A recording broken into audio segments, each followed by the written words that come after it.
Now, I approach this hearing as both a doctor and as a senator. And as both, I should be, but frankly, I think we all should be, first and foremost, friends and allies of the American people. They are looking to us to figure out how our government works best for them. And if we look at any other agenda, we are not doing our duty to the American people. Now, that was the attitude I brought advocating for my patients. I think that is the attitude we should bring as senators towards this issue as well. And if our loyalty lies elsewhere, then we fail as senators. As a doctor who treated children and families for over 25 years, I have the absolute obligation to do the best I can for the health of those whom I am entrusted to serve. In this case, I am, but we all are, entrusted to serve the moms and dads, their children, their parents, so that when I or any doctor makes a recommendation to provide a life-saving vaccine or treatment, they can reliably rely upon CD guidance. If doctors do not have clear guidance or have a reason to distrust what's coming out of the CDC, they cannot make informed decisions to protect their patients. Children, and I would say adults' health is at risk. Now, as a senator, and this speaks directly to all of us at this table, I am focused on the fact that Dr. Monarez was the first CDC director requiring Senate confirmation. We Republicans supported making the CDC director Senate confirmed. It's such an important position that we demanded a role in her or his choosing.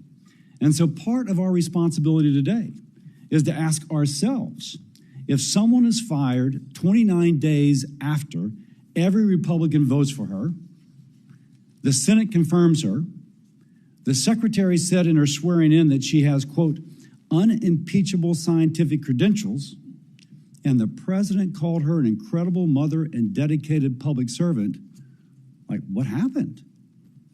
Did we fail? Was there something we should have done differently? The secretary in his Senate finance testimony justified Dr. Monarez's firing by stating, quote, it's imperative that we remove officials with conflicts of interest and catastrophically bad judgment and political agendas. We need unbiased, politics-free, transparent, evidence-based science in the public interest, end quote. If what he said is true, we as senators need to ask ourselves, did we look past something? Did we do something wrong? It may be that we did nothing wrong, in which case, Dr. Monarez and Dr. Howry, the onus is upon you to prove that the criticisms leveled by the secretary are not true. Now, ultimately, we all have an obligation to truth. It may be impossible to learn who's telling the truth, but this hearing is an initial step in trying to answer why the top leadership of the CDC was fired or resigned before they could be fired.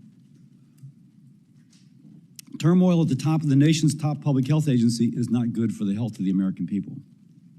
Now, I've long believed the CDC needs reform to regain the trust of the American people, and earlier this year launched a working group of Senate Republicans on the topic, including Senators Paul, Murkowski, Marshall, and Scott from this committee, which has met numerous times on a staff level.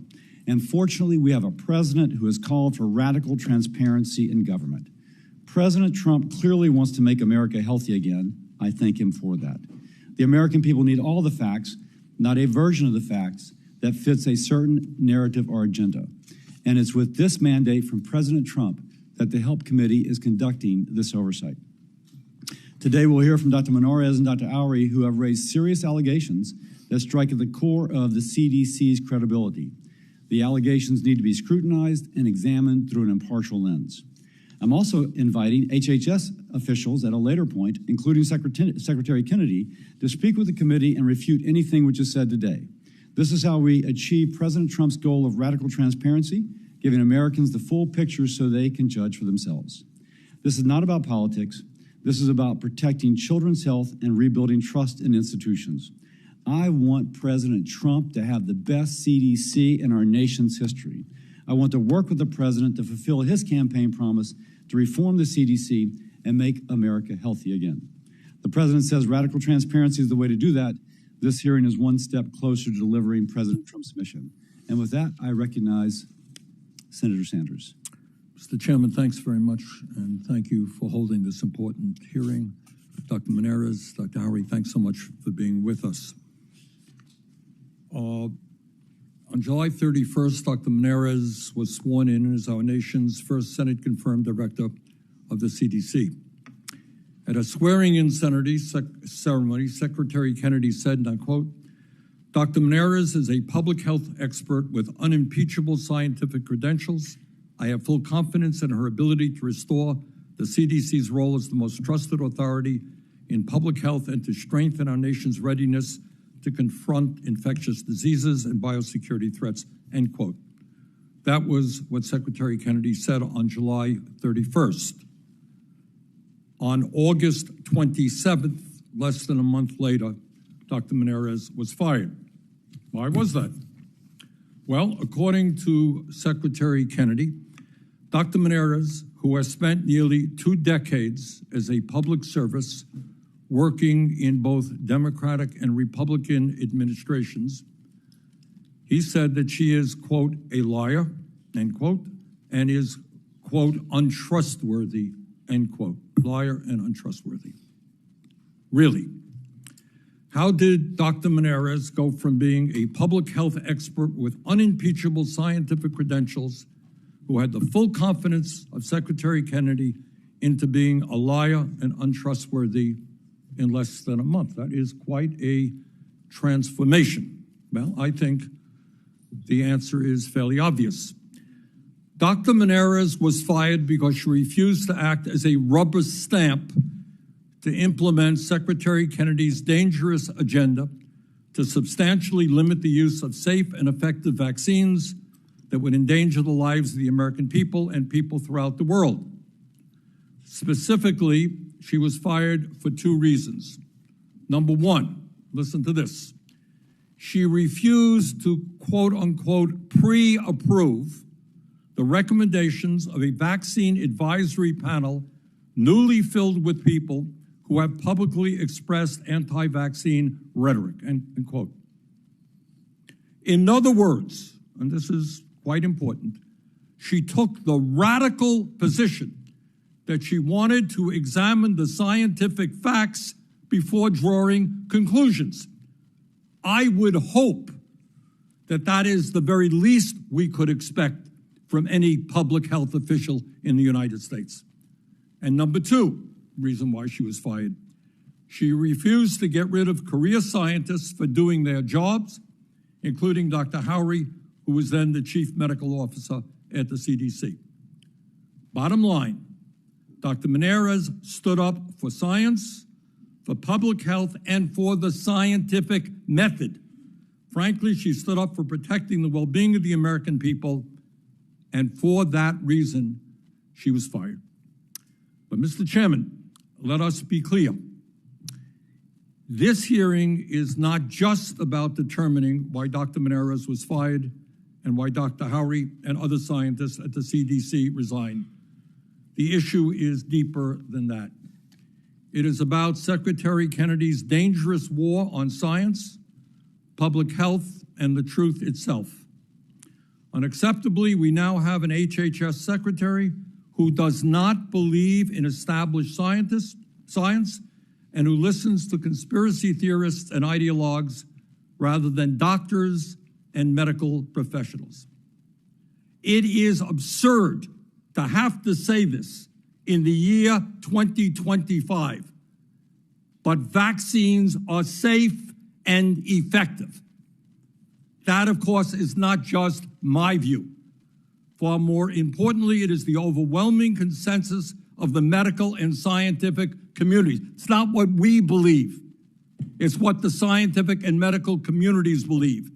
The American Academy of Pediatrics, the country's largest professional association of pediatricians, representing over 67,000 doctors. Those are the doctors we take our kids to. What do they say?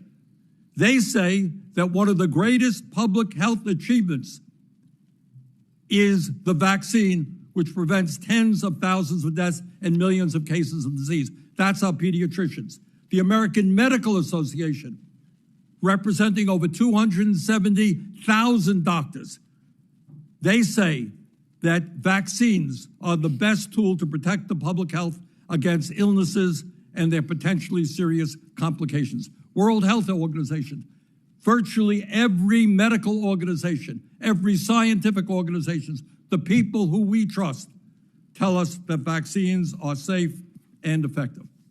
Mr. Chairman, you will well recall, as other members of the panel, that several years ago when I sat where you sat, you recall that we had the heads of the major agencies talking about pandemic preparedness. How well will we be prepared for a future pandemic? We had, I believe, 5 agency heads. And we all asked them, you tell me, will there be another pandemic in the future? And they all said, well, no one knows what it will be. No one knows when it will come, but the likelihood is there will be another pandemic. And the next question that some of us asked is, tell us, are we prepared for that, God forbid, terrible event? Without exception, Mr. Chairman, you recall, they all said, no, we're not prepared, we're not prepared. So it is not just, what's going on now is not only endangering the health and well-being of our children. Are we prepared for the next pandemic, which could claim millions of lives? Are we doing the scientific research to develop the vaccines, the other tools that we need? And that is what frightens me. So Dr. Monarez, Dr. Howry, thank you very much for being with us. We look forward to hearing your testimony. Thank you. To begin, I wish to enter 2 statements into the record. The first is September the 2nd op-ed by Secretary Kennedy outlined his vision to modernize the CDC.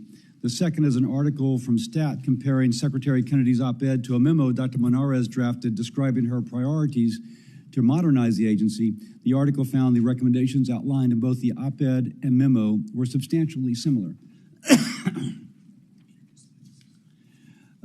I'm sorry, I need to introduce the witness. My staff gave me that kind of 101. We're joined today by Dr. Susan Monarez, the former director of the Centers for Disease Control and Prevention, CDC. Dr. Monarez was the first Senate-confirmed CDC director. She was previously the deputy director of the Advanced Research Projects Agency for Health, ARPA-H, where she helped oversee a $2 billion portfolio to advance healthcare breakthroughs. Dr. Monarez earned her PhD in microbiology and immunology from the University of Wisconsin-Madison and completed her postdoctoral fellowship in microbiology and immunology at Stanford University School of Medicine. Dr. Howry, we're also joined by the former Chief Medical Officer and Deputy Director for Program and Science at the Centers for Disease Control. Dr. Howry oversaw CDC's 9 national centers and the agency's Office of Science with a combined budget over $6 billion. She also previously led CDC's National Center for Injury Prevention and Control, where she helped lead CDC's work responding to the opioid crisis. Dr. Howry is a graduate of Emory University and received her MD and MPH degrees from Tulane University. She completed her residency training in emergency medicine at Denver Health Medical Center.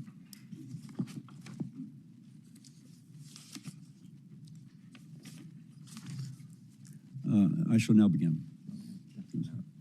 Oh, the opening statements, 101 again. Please, Dr. Monarez.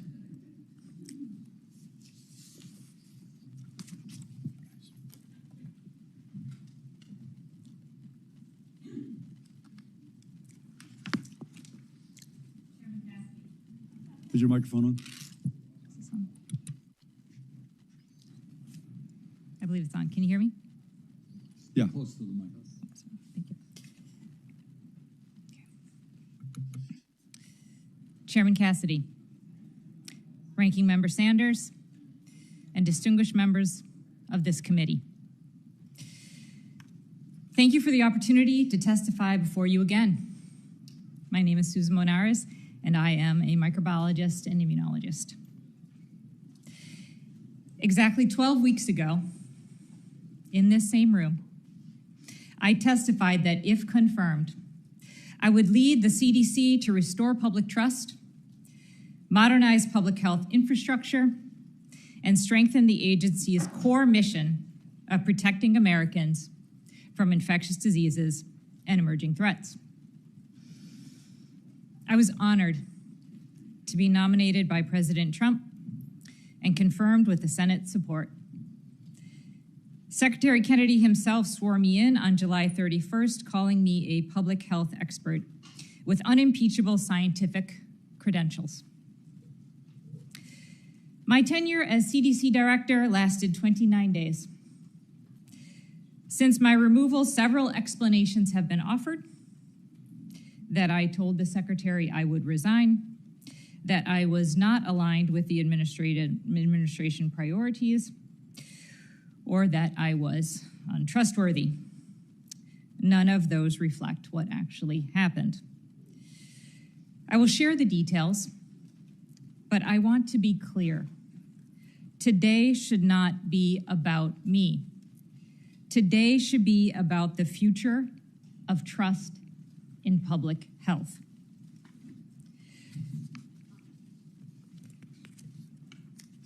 The events leading to my dismissal began weeks before August 25th. On August 2nd, I learned from media reports that experts serving as liaison representatives to the Advisory Committee on Immunization Practices, the ACIP, including those from major medical societies, had been removed from its working groups. The following week, I heard concerns that the ACIP might alter childhood vaccine schedule at its September meeting, potentially without credible supporting data. On August 8th, a gunman, driven by vaccine distrust, fired 180 rounds into CDC headquarters in Atlanta, killing Officer David Rose. In the days after the attack, I focused on security,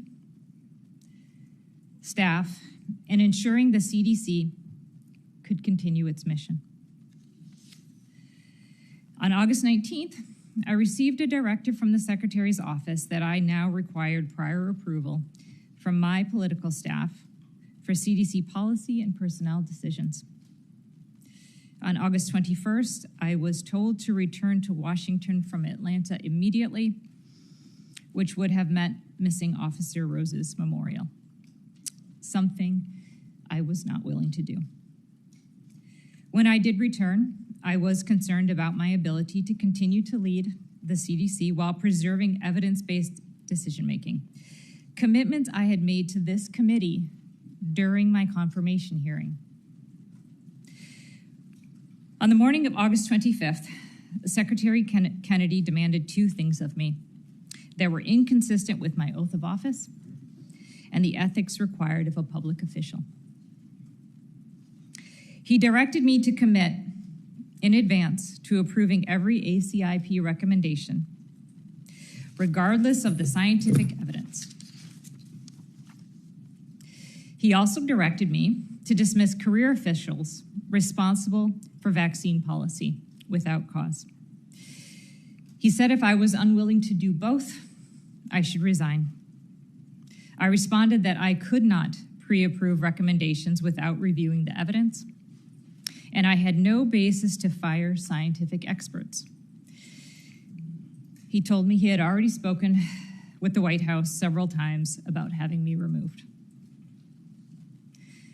For 3 decades, I have worked at the intersection of public health, science, and technology innovation, always challenging the status quo and welcoming the changes that come from research and discovery.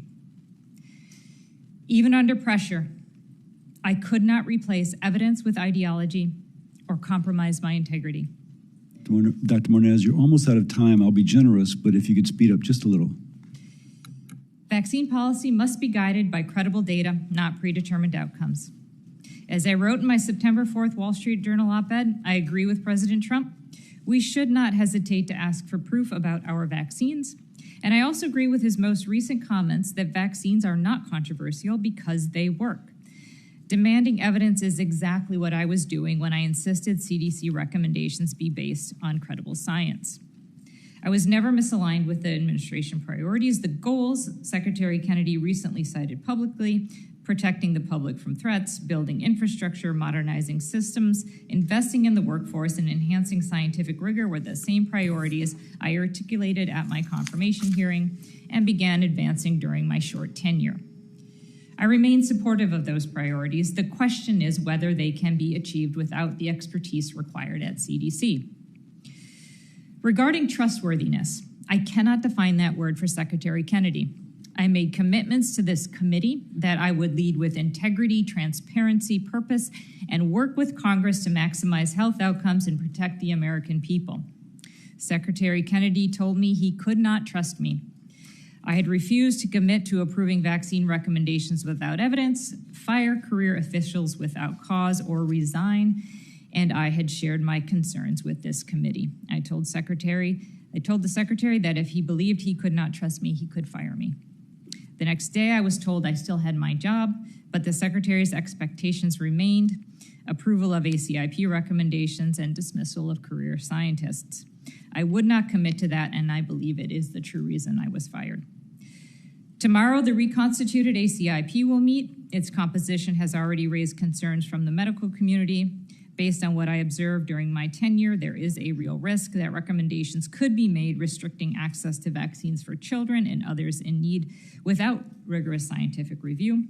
With no permanent CDC director in place, those recommendations could be adopted. The stakes are not theoretical. We already have seen the largest measles outbreak in more than 30 years, which claimed the lives of 2 children. If vaccine protections are weakened, preventable diseases will return. I was fired for holding the line on scientific integrity, but that line does not disappear with me. It now runs through every parent deciding whether to vaccinate a child, every physician counseling a patient, and every American who demands accountability. I want to end where I began with my confirmation hearing. I spoke then about the value of hard work, paying my own way through college, and my lifelong dedication to science and public health. On August 25th, I could have stayed silent, agreed to the demands, and no one would have known. What the public would have seen were scientists dismissed without cause and vaccine protections quietly eroded, all under the authority of a Senate-confirmed director with unimpeachable credentials. I could have kept the office, the title, but I would have lost the one thing that cannot be replaced: my integrity. Some may question my motives or mischaracterize my words. That is part of public life, but I am not here as a politician. I'm here as a scientist, a public servant, and a parent committed to protecting the health of future generations. The question before us is whether we will keep faith with our children and grandchildren, ensuring they remain safe from the diseases we fought so hard to defeat: polio, measles, diphtheria, whooping cough, and many others. Undoing that progress would not only be reckless, it would betray every family that trusts us to protect their health. Thank you, and I look forward to your questions. Thank you. Dr. Howry.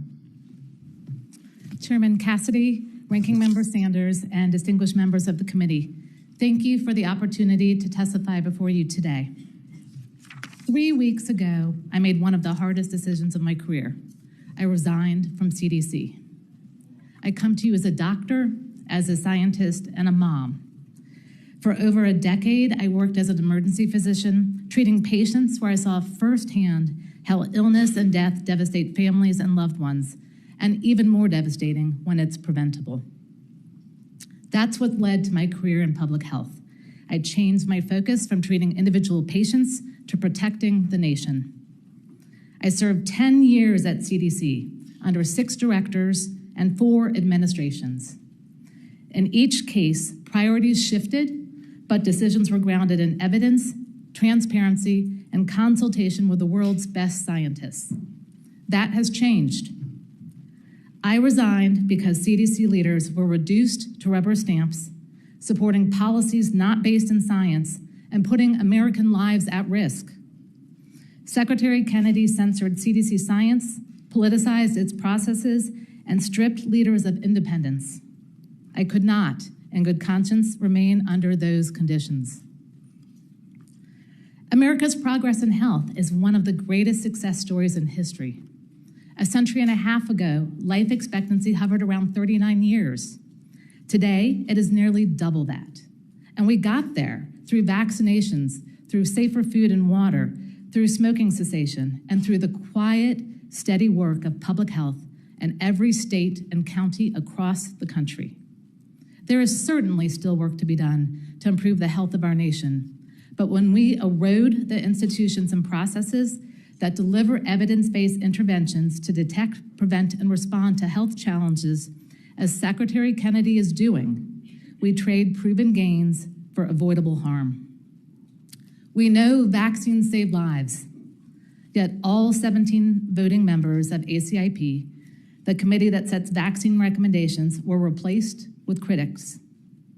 Flu campaigns were halted despite 270 pediatric flu deaths last season, the highest non-pandemic total ever, with 90% of those children being under or unvaccinated. We also saw the highest number of measles cases in 30 years, with 2 children dying. Instead of promoting vaccines, the Secretary spread misinformation and promoted unproven treatments. CDC's labs and data systems are our nation's first line of defense against pandemics and biothreats. But those defenses are being weakened. Under the Secretary, global flu sample submissions have dropped by 60% and COVID samples by 70%, leaving us with far less visibility into what's coming. At the same time, moving experts on birth defects and chronic disease out of CDC will fragment our response capacity. We learned during Zika and more recently with Oropouche that reproductive health expertise was essential in these complex infectious diseases causing birth defects. Due to the Secretary's actions, our nation is on track to see drastic increases in preventable diseases and declines in health. Trust and transparency have been broken. Here again, the problem is not too much science, but too little. I first learned that the Secretary had changed our CDC COVID vaccine guidance on an ex-social media post. CDC scientists have still not seen the scientific data or justification for this change. That is not gold standard science. The Secretary's office ordered the removal from our website of the CDC scientific document on thimerosal, an additive to vaccines that science has shown is not linked to autism, while allowing an unvetted presentation on thimerosal to happen at ACIP, containing scientific assertions that were not assessed for data quality and bias. That kind of last-minute alteration undermines confidence in the deliberations that follow and is certainly not radical transparency. While at CDC, I worked with thousands of the hardest working, dedicated people I know who come to work every day to help all Americans live safer, healthier lives. My goal today is to provide real examples of the damage CDC is experiencing and to offer constructive steps squarely within Congress's responsibilities. I look forward to your questions. Thank you. Obviously, I was generous with Dr. Monarez. If and when HHS officials come, I'll be equally generous with them. And by the way, I had said publicly that we would swear in the witnesses, but that would have required consent of the minority, and the minority did not agree to that.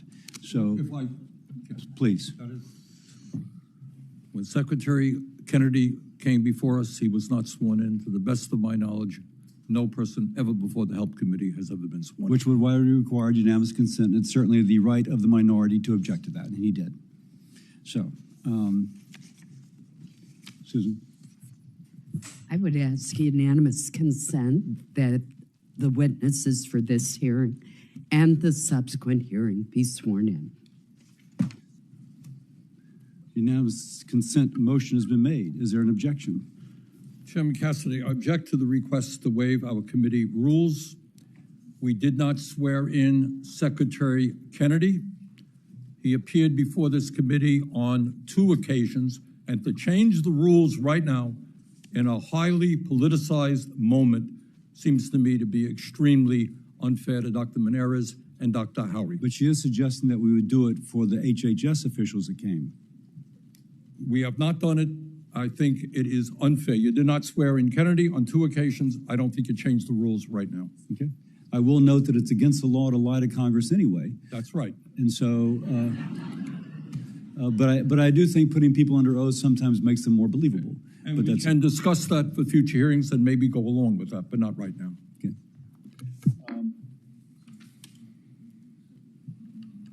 Dr. Monarez, I just entered into the record the op-ed from the Secretary and your report, and both of those suggest that you and Secretary Kennedy were actually pretty aligned upon CDC priorities. How many times did you meet with the Secretary in your 29 days? Be brief, I've got 5 minutes.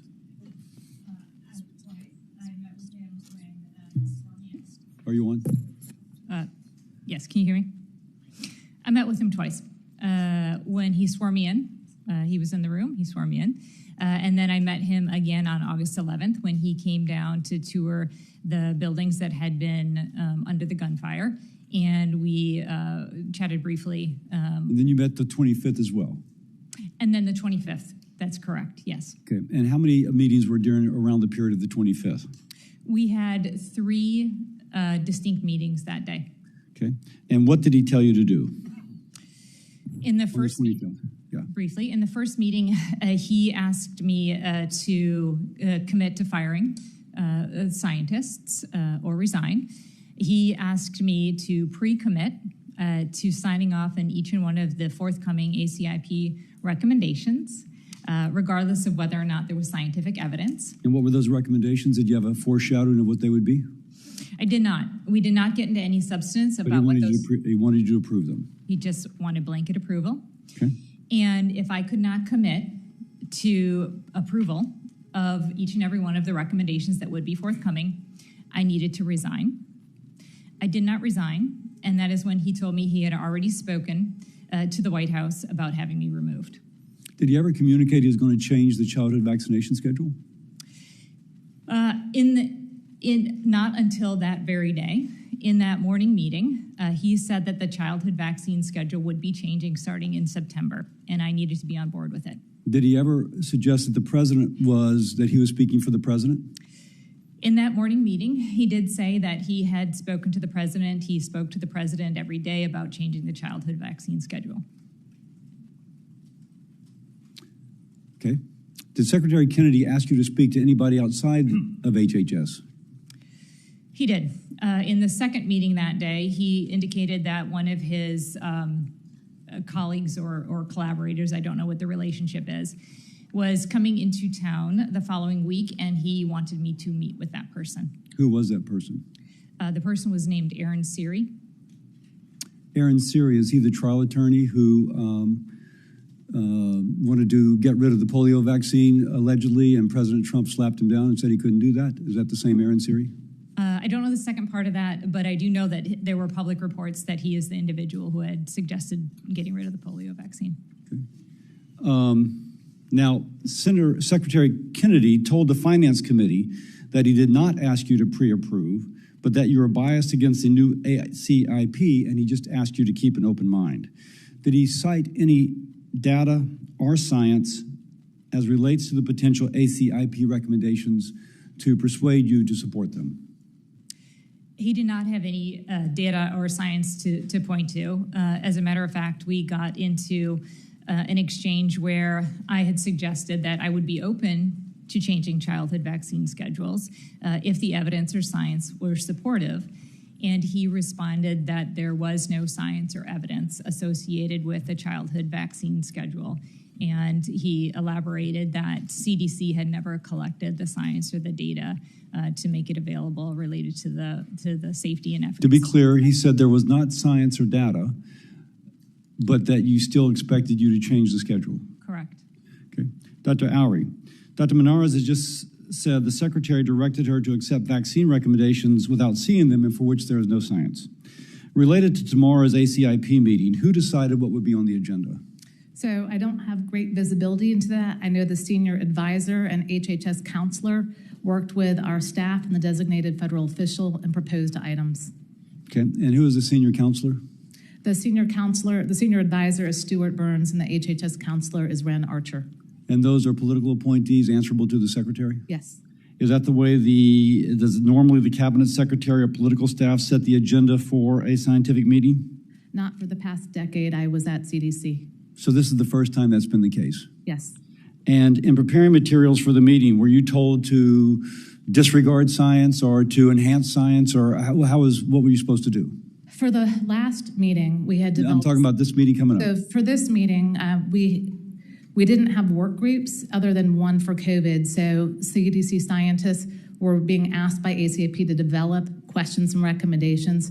I did suggest additional questions that the hepatitis B work group look at so that they could look at differences in age groups. The senior advisor was concerned that could bias moving away from a birth dose. I asked how asking questions and providing data could do bias if we didn't have the answers yet.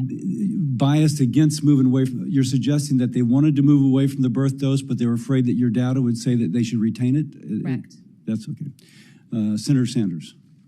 Thank you, Mr. Chairman. Dr. Monarez, at a September 4th hearing in the Finance Committee, Secretary Kennedy called you a liar for stating that you were fired because you refused to pre-approve vaccine recommendations. Is that accurate? Are you a liar? That is not accurate. Why did you believe it was so important for you to refuse to rubber stamp vaccine recommendations without seeing them or the evidence behind them? What did you fear was the worst case scenario if you had agreed to doing that? I refuse to do it because I have built a career on scientific integrity. And my worst fear was that I would then be in a position of approving something that would reduce access of life-saving vaccines to children and others who need them. Okay. Dr. Monarez, the American Medical Association, the largest physician group in America, 270,000 physicians. The American Academy of Pediatrics, over 67,000 pediatricians. The American Academy of Family Physicians, representing over 125,000 doctors. The American Osteopathic Association, representing over 200,000 doctors. And the American College of Physicians, representing over 160,000 doctors. They believe that vaccines are safe and effective. Do you agree with them? I do. And what is your concern? What are the long-term implications for the well-being of our kids and the future of our country if faith in vaccine science is undermined? I believe preventable diseases will return. And I believe that we will have our children harmed for things that we know they do not need to be harmed by. Polio, measles, diphtheria, whooping cough. I worry about the ramifications for those children in illness and in death. I worry about our school systems. I worry about our medical institutions having to take care of sick kids that could have been prevented by effective and safe vaccines. I worry about the future of trust in public health. Would you agree with me in suggesting that the overwhelming body of scientific and medical thought believes that vaccines have been a major public health advance for the people of this world? I absolutely agree with that. Okay. Dr. Howry, during your testimony, you talked about fears for the future. Several years ago, as everybody in this country knows, we went through a terrible pandemic, worldwide pandemic. We lost over 1 million people. What are if trust in vaccines is diminished, if moms do not take their kids in to get vaccines, older people don't get vaccines, what will that mean in terms of our ability to save lives if, God forbid, another pandemic takes place? So we're already beginning to see that as we're seeing childhood vaccination rates decrease. For example, measles is down to about 92.8%. That leaves over 200,000 kids now at risk for measles. So we are at risk for measles outbreaks. And for the next type of pandemic, a novel pathogen, with some of the staff cuts we have faced, we have less ready responders. We have less visibility into global pathogens at this time as well. What would have happened to our country, and in fact the world, and I don't agree with President Trump very often, God knows, but if we had not developed warp speed and developed that COVID vaccine, did that, in your view, save millions of lives? Operation Warp Speed absolutely saved millions of lives and was such a godsend for our country. And if we don't have the capability to do that in the future, the implications will be? We won't be able to have vaccines to save lives and protect people. We won't have that technology development. We won't have that platform, and we won't have people willing to accept vaccines.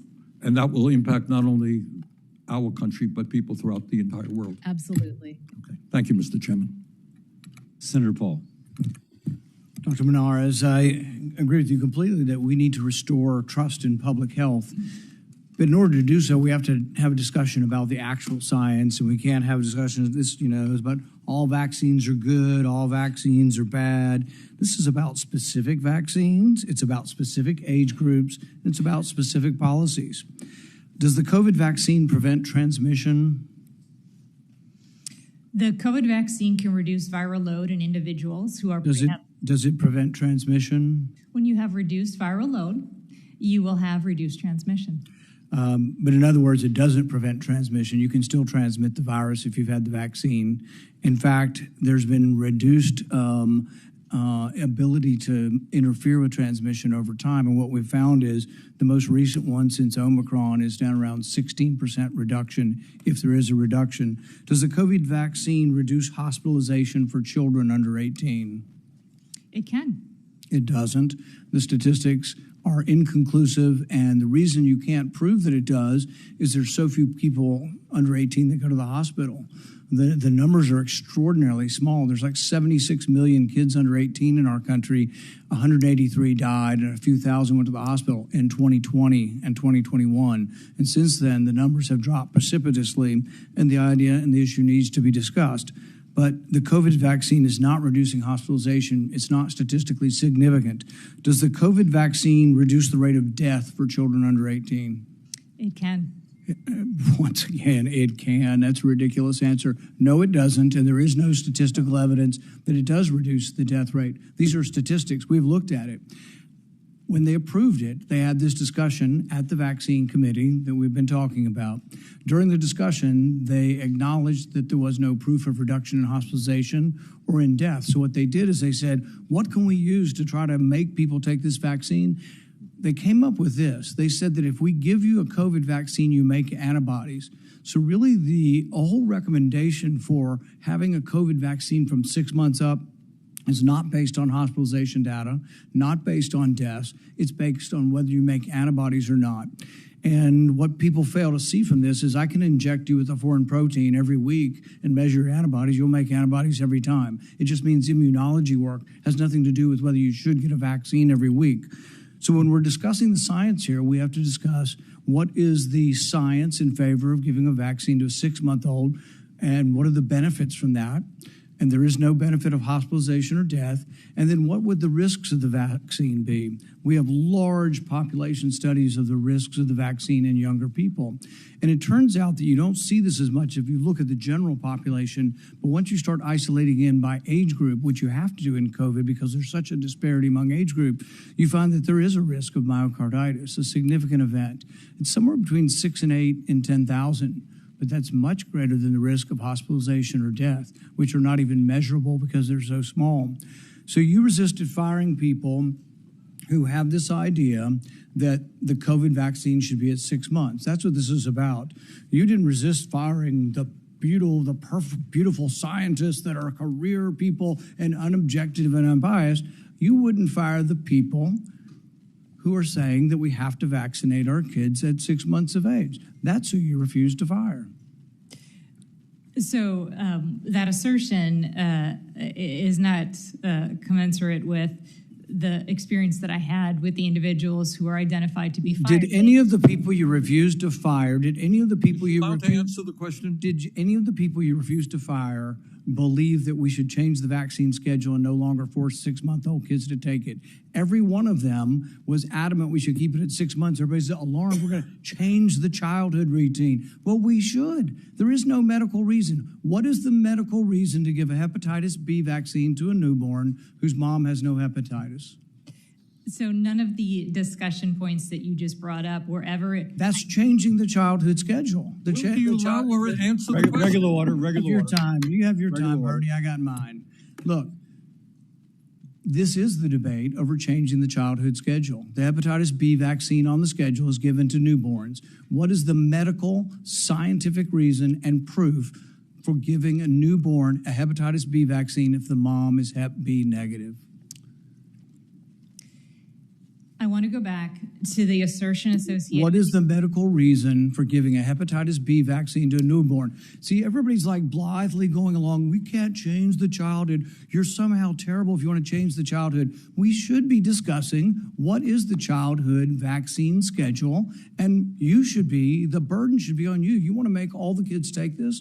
The burden is upon you and the people you wouldn't fire to prove to us that we need to give our 6-month-old a COVID vaccine and that we need to give our 1-day-old a hepatitis B vaccine. That's what the debate ought to be about, not whether all vaccines are good or whether we live in Alice in Wonderland. I actually agree with you, and I was open to the science.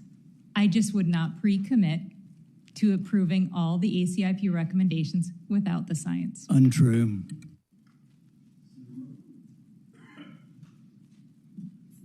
Is the witness allowed to answer that question, or do I have to use my time? She answered the question. Did you have more to say, Dr. Monarez?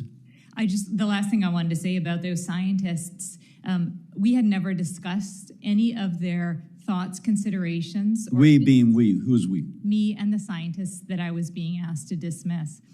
As far as I know, they had never said that they are pre-committed to maintaining any of the decisions that had been made. All of us had agreed that the science evolves and we need to see the data and the evidence to ensure that we are protecting our children. Okay. Senator Murray. Thank you, Mr. Chairman. In May, Secretary Kennedy announced in a video on social media that the COVID vaccine was no longer going to be recommended under CDC guidelines for most children and pregnant women. The fallout was actually immediate. I heard from a nurse in my state who was pregnant. She was trying to get the vaccine. She was turned away by several pharmacies, ended up calling my office and saying, what am I going to do? Dr. Howry, I wanted to ask you, how did you learn about CDC's new COVID vaccination guidance in May? The same as you on social media. What was your title at CDC when that happened? I was the chief medical officer of the agency.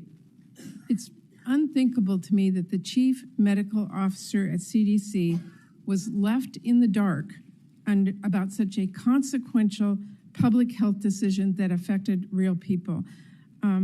Dr. Howry, how was this change in guidance supported by scientific evidence? We have not seen the data yet. In fact, after the tweet came out, we asked for a written memo from HHS because I couldn't implement guidance off of a tweet.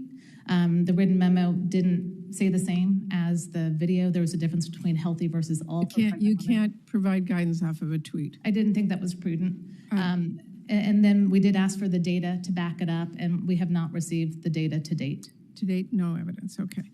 Well, the Secretary has made very clear that he wants to change the childhood vaccine schedule for measles and chickenpox and Hep B, as well as the COVID vaccine recommendations. And as we all know, the ACIP is meeting tomorrow to consider those recommendations. Dr. Monarez and Dr. Howry, I want to ask you both, are you aware of any scientific evidence to support changing the age of which children should get these vaccines that's being considered by this advisory committee? Dr. Monarez. Sorry, I apologize. I am not. I was certainly open if there were scientific data sets or evidence associated with anything that would help keep our children safe. I was open to seeing it. I have not seen that data. Dr. Howry? Ditto. We've asked for the data and asked for the modeling to support any decision that is done. Are either of you aware of any scientific evidence to support changing eligibility for COVID vaccinations? I have not seen any evidence. No. I think it's pretty alarming that if there was such data, the CDC director and the medical officer would absolutely be aware of it, and apparently there is none. I want to continue asking about the ACIP.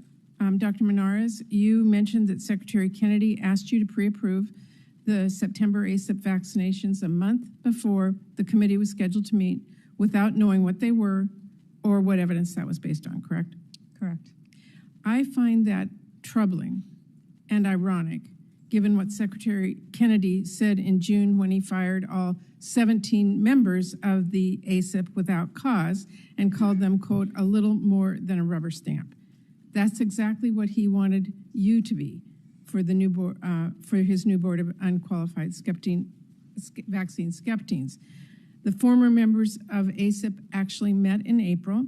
Dr. Monarez and Dr. Howry, would you feel confident telling parents they could trust the recommendations of the advisory committee that were made back in April?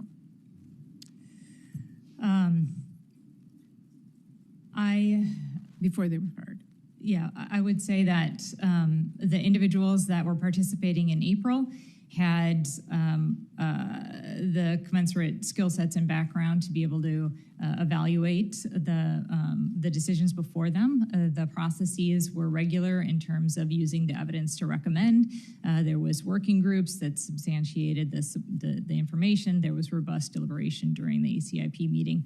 I would say that it comported to the standards where the Americans could trust them. Dr. Harris? Agree. The data was presented and the committee was filled with experts with experience.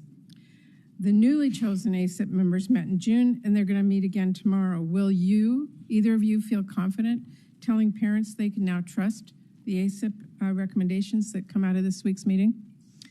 I'm very nervous about it. I don't know. They haven't met yet. I know that the medical community has raised concerns about whether or not, again, they have the commensurate backgrounds to be able to understand the data and the evidence and to evaluate it appropriately. I haven't prejudged. I don't know what will happen, but I certainly will be watching. Dr. Howry? I have significant concerns as the public hasn't been able to weigh in. The general vote should have been posted 2 weeks ago so the public knew what was being discussed other than high-level things. There haven't been work groups other than for COVID, and there haven't been, as of yesterday, the data hadn't been posted yet. So it's unclear to me what decisions are being made. Thank you. Thank you very much, Mr. Chairman. Senator Collins. Thank you, Mr. Chairman. Dr. Monarez, the recent turmoil at the CDC only serves to further undermine public confidence in its recommendations. You've had a very unusual tenure there, to say the least. You started out as acting director and had a good relationship with Secretary Kennedy, such that he recommended your appointment to the president. Then you were confirmed by a unanimous Republican vote, but opposed by every Democrat and every independent in the Senate. Then, less than a month on the job, you were abruptly fired. So I want to discuss with you further the grounds for your firing, even though I recognize the president has that authority.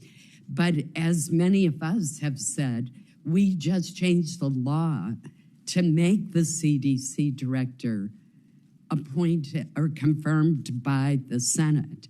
And thus we have a duty here. First of all, Secretary Kennedy replaced every single member of the advisory committee. Did he consult with you about any of the replacements? No. When you met with him on August 25th, you have testified that he asked you to approve the recommendations of the new members of the committee, regardless of what they were. Is that correct? That is correct. So Secretary Kennedy, in testimony before the Finance Committee, has denied asking you to do that. Is there any doubt? Could you describe the discussion that you had on that issue? Yeah, I'm happy to. The secretary in that morning meeting was very upset, very animated, and he said, with regard to that particular topic, I have heard that you may not sign off on the forthcoming ACIP recommendations. And I said, I cannot sign off on something before I see the data and the evidence. And he said, and elaborated on this for some period of time, that there is no data and evidence, there is no science, that CDC has never collected the data, the evidence, and the science associated with the safety and efficacy of the vaccines, and that I needed to commit to signing off on each and every one of those recommendations. And if I could not commit to that, I needed to resign. What are the implications for public health if important scientific decisions at the CDC are made by the political staff rather than the career scientists? It concerns me. It really concerns me. As you are aware, and Dr. Howry can elaborate on, these are very important, highly technical discussions that have life-saving implications for our children and others who need vaccines. And if you don't have the commensurate skill sets or the ability to ask the right questions, and you're willing to sign off on decisions that are not made with the best available data and evidence, it does put at risk our children. It puts at risk others who need these vaccines, and it takes us into a very dangerous place in public health. Dr. Howry, did HHS's response to the measles outbreak earlier this year differ from its response to other infectious disease outbreaks in your previous interactions with the department? Yes, in several ways. First, I never briefed the secretary, as did the center director who oversaw measles, never briefed the secretary. In an outbreak response, usually you would be briefing leadership. The second thing is he said things like vaccines had fetal parts, and I had to send a note to our leadership team to correct that misinformation. We were also asked to include things like budesonide and clarithromycin in our toolkits for physicians, and I couldn't allow that as there wasn't evidence for that and would result in harm. Thank you. Thank you, Mr. Chairman. Dr. Monarez and Dr. Howry, thank you for being here today and being willing to provide this committee with information about what is happening at the Centers for Disease Control and Prevention under Secretary Robert F. Kennedy Jr.'s leadership. Despite his proclamations of radical transparency, Secretary Kennedy has consistently failed to provide information to Congress as he continues to undermine public health from his role in the Trump administration. You've heard from me before, having Secretary Kennedy in charge of the health of Americans is dangerous. And what we're hearing from you today really underscores this for me.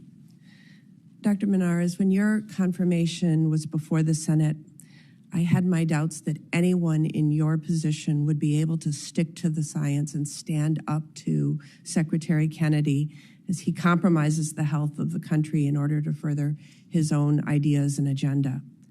I am pleased to see that you and other senior members of the CDC, like Dr. Howry, did stand up to him when the time came.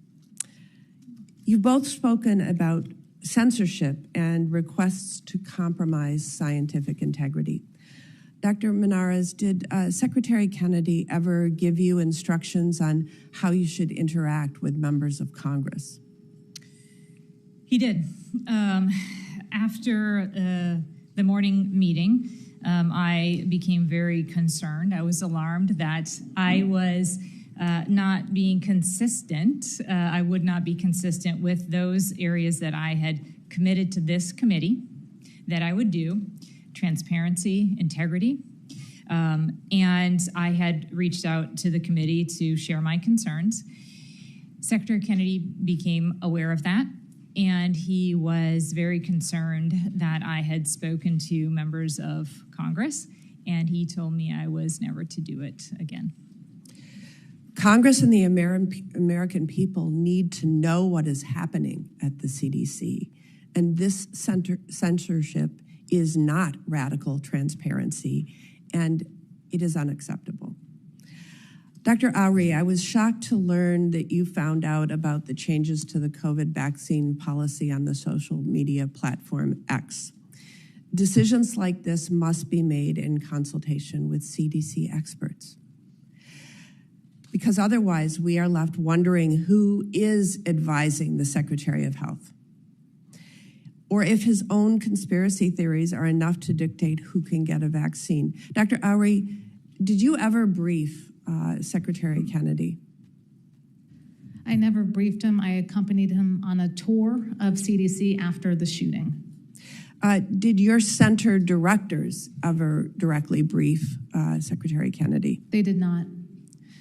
You were the chief medical officer at the CDC. Would you say that it's harmful to the public if the secretary is not informed by experts like yourself? Very much so. How would you characterize Secretary Kennedy's approach to working with scientific experts at the CDC?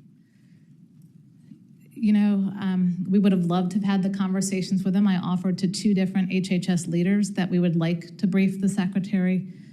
He never received that, and many times I would send emails to our leadership team to share with HHS when he did say things that weren't scientifically correct so that we could help support him. But again, our requests were not received to brief him. So tomorrow, ACIP is set to discuss childhood vaccines. And based on what we've seen happening under Secretary Kennedy's leadership, we have to expect it will produce weaker recommendations for these vaccines. And at the same time, there is no Senate-confirmed CDC director in place. Secretary Kennedy has installed someone he is convinced will rubber stamp whatever decisions his anti-vaccine advisory members make as the acting director. In Wisconsin, there are currently 36 cases of measles, all in unvaccinated individuals, 22 of whom are children. I am thankful that we have not seen any deaths yet, as we have in Texas. Dr. Howry, you have seen firsthand in the ER what vaccine-preventable disease can do. What would an increase in vaccine-preventable diseases mean for children and families across the country? It's going to be heartbreaking. Not only will it overwhelm our healthcare system, but children will have, some of them will be deaf. You know, we've seen congenital measles cases in the U.S., and I think what concerns me is these aren't harmless diseases. We just saw the case in California of a young child that died of encephalitis from years after measles. These diseases have long-term consequences, and we don't need, in the U.S., we have gone so far in reversing this. We don't want our children to die. We'll go next to Dr. Marshall, and then for the sake of the committee, after that, we'll take a 15-minute break to go vote, and then we will come back and continue. Dr. Marshall. Dr. Monarez, despite the president's executive order, did you encourage people to work remotely ever? I did not encourage people to work remotely. Okay. There were allegations that you took some of the political appointees and you basically took them out of your orbit, out of your office area. Did you reassign office location, desk location for the political appointees? So I do want to go back to your first question. After the shooting, I allowed staff to work remotely. Okay, you can give us the details of that later. The second question, did you push political appointees out of your main office area, reassign the political appointees seating? I brought some political appointees in. My question is, did you move some out? So there's a limited number of offices in my Did you, I guess a yes or no, did you move political appointees out of your main orbit? And I brought other political appointees in. Okay, you can give us the details of that later. Do you believe every child over the age of 6 months should have a COVID vaccine at least annually?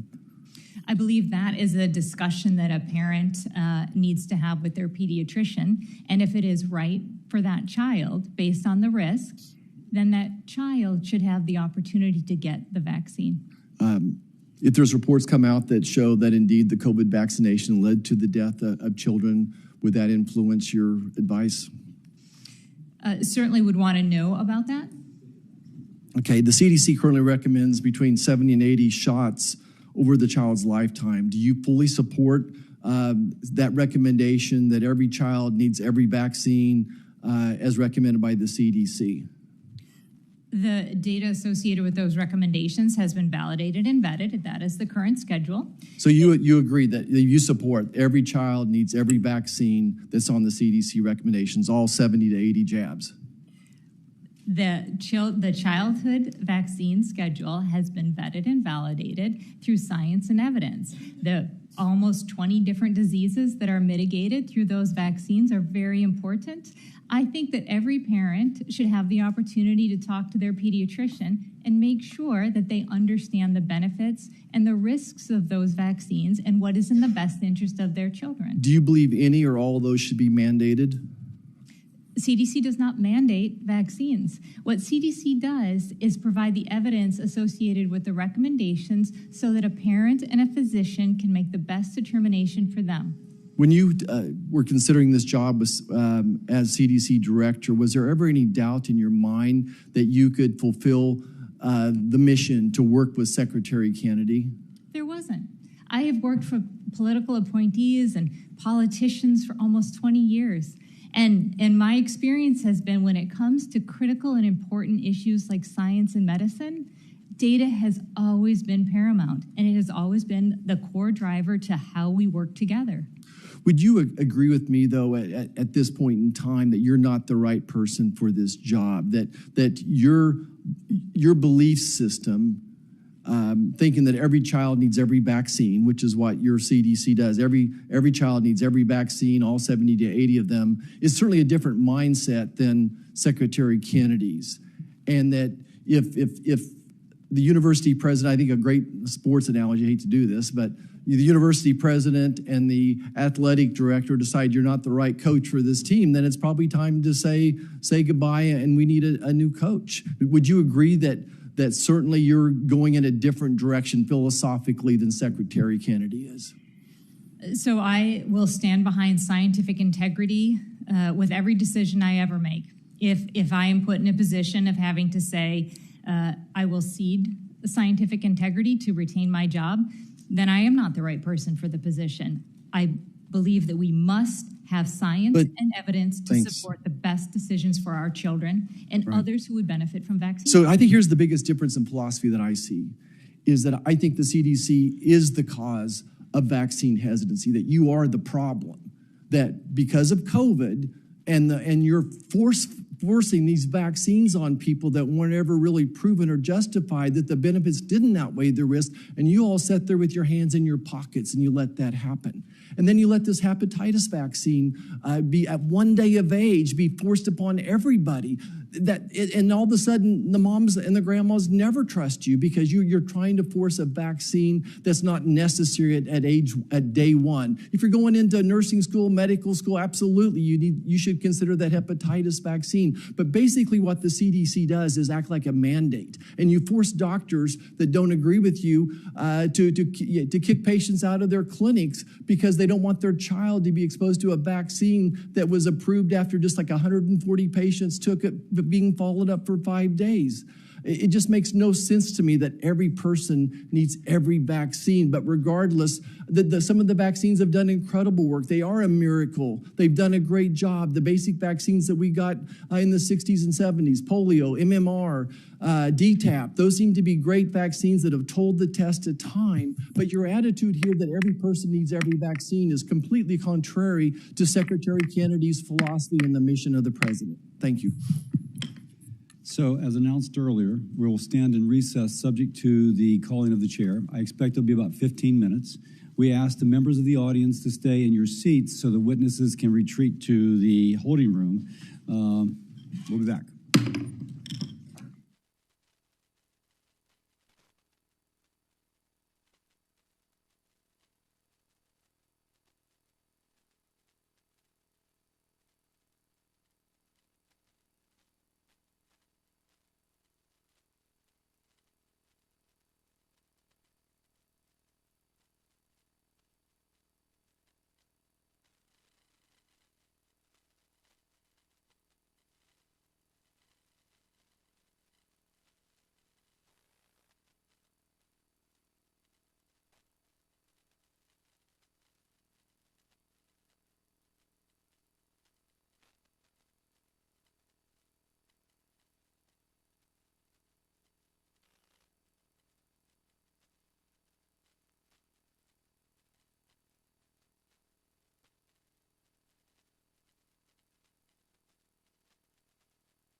Sessions will come to order.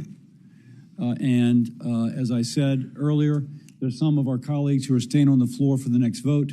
And so we'll go ahead and start with who we have here, expecting people to show up. But in the meantime, Senator Hassan is a beneficiary as she leaps 3 people. So, Senator Hassan. Thank you very much, Chair Cassidy. And Dr. Monarez and Dr. Howry, thank you for being here today. Dr. Monarez, during your confirmation process, I was frankly unsure about whether you would stand up to Secretary Kennedy. Thank you for standing up to Secretary Kennedy and again for being here today. During your confirmation hearing, Dr. Monarez, I asked you whether you would follow the law or follow orders that would violate the law, and you said that you did not believe that you would be asked to break the law. In your testimony, you say that you were asked to take actions that violated your oath of office, which is an oath to support and defend the Constitution and to well and faithfully discharge the duties of the office.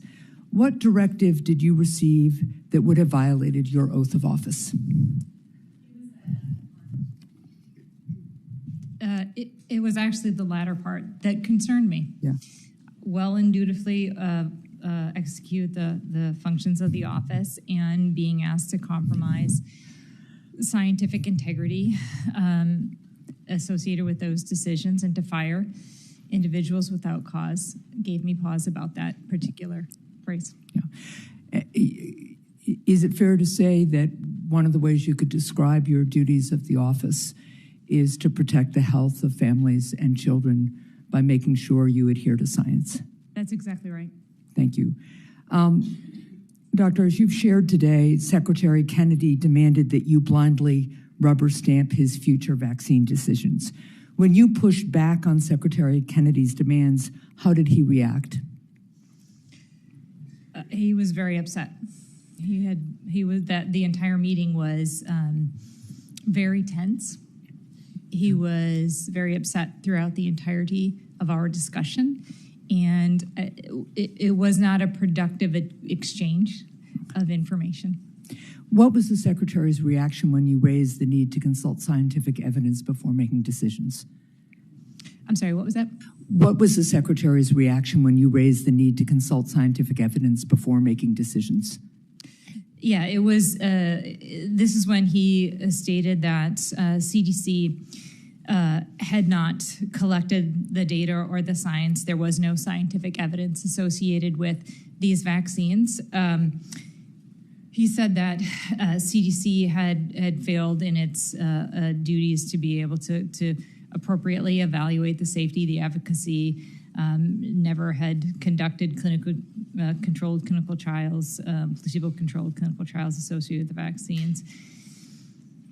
He made another set of assertions associated with CDC that were particularly pointed and particularly hurtful and disparaging. He called, in that context, CDC the most corrupt federal agency in the world, emphasized that CD employees were horrible people.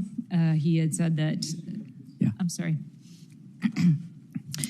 He said that CDC employees were killing children and they don't care. He said that CDC employees were bought by the pharmaceutical industry. He said CDC forced people to wear masks and social distance like a dictatorship. And the one I think that hurt me the most was a particularly vivid phrase he said during the COVID outbreak. CDC told hospitals to turn away sick COVID patients until they had blue lips before allowing them to get treatment. And it is fair to say, in your view, that those statements are not true. Those statements are not true. Thank you. What was the Secretary's temperament as you pushed back? He was very upset with me. The temperament was similar to the times under duress during the Senate Finance Committee hearing, if that is helpful. He was extremely animated towards me in that room. Was the Secretary's thinking and reasoning clear to you during those meetings? The secretary was clear in the two things that he was demanding of me, demanding to fire those scientists and demanding of the pre-approval of the vaccine recommendations. Some of the things that he was talking about were clearly not aligned with the scientific evidence that I knew related to safety and efficacy and placebo-controlled trials. And the conversation seemed to change points very quickly. Okay. It was hard sometimes to follow the logic that he was putting forward. And again, he was very, very upset and very animated. Thank you. And Mr. Chair, if I could, I have a yes or no question, and then we will be done. You said that the secretary spoke at length about the CDC.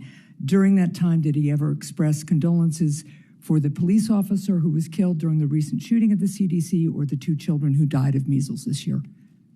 During that meeting, no. Thank you. Thank you, Mr. Chair.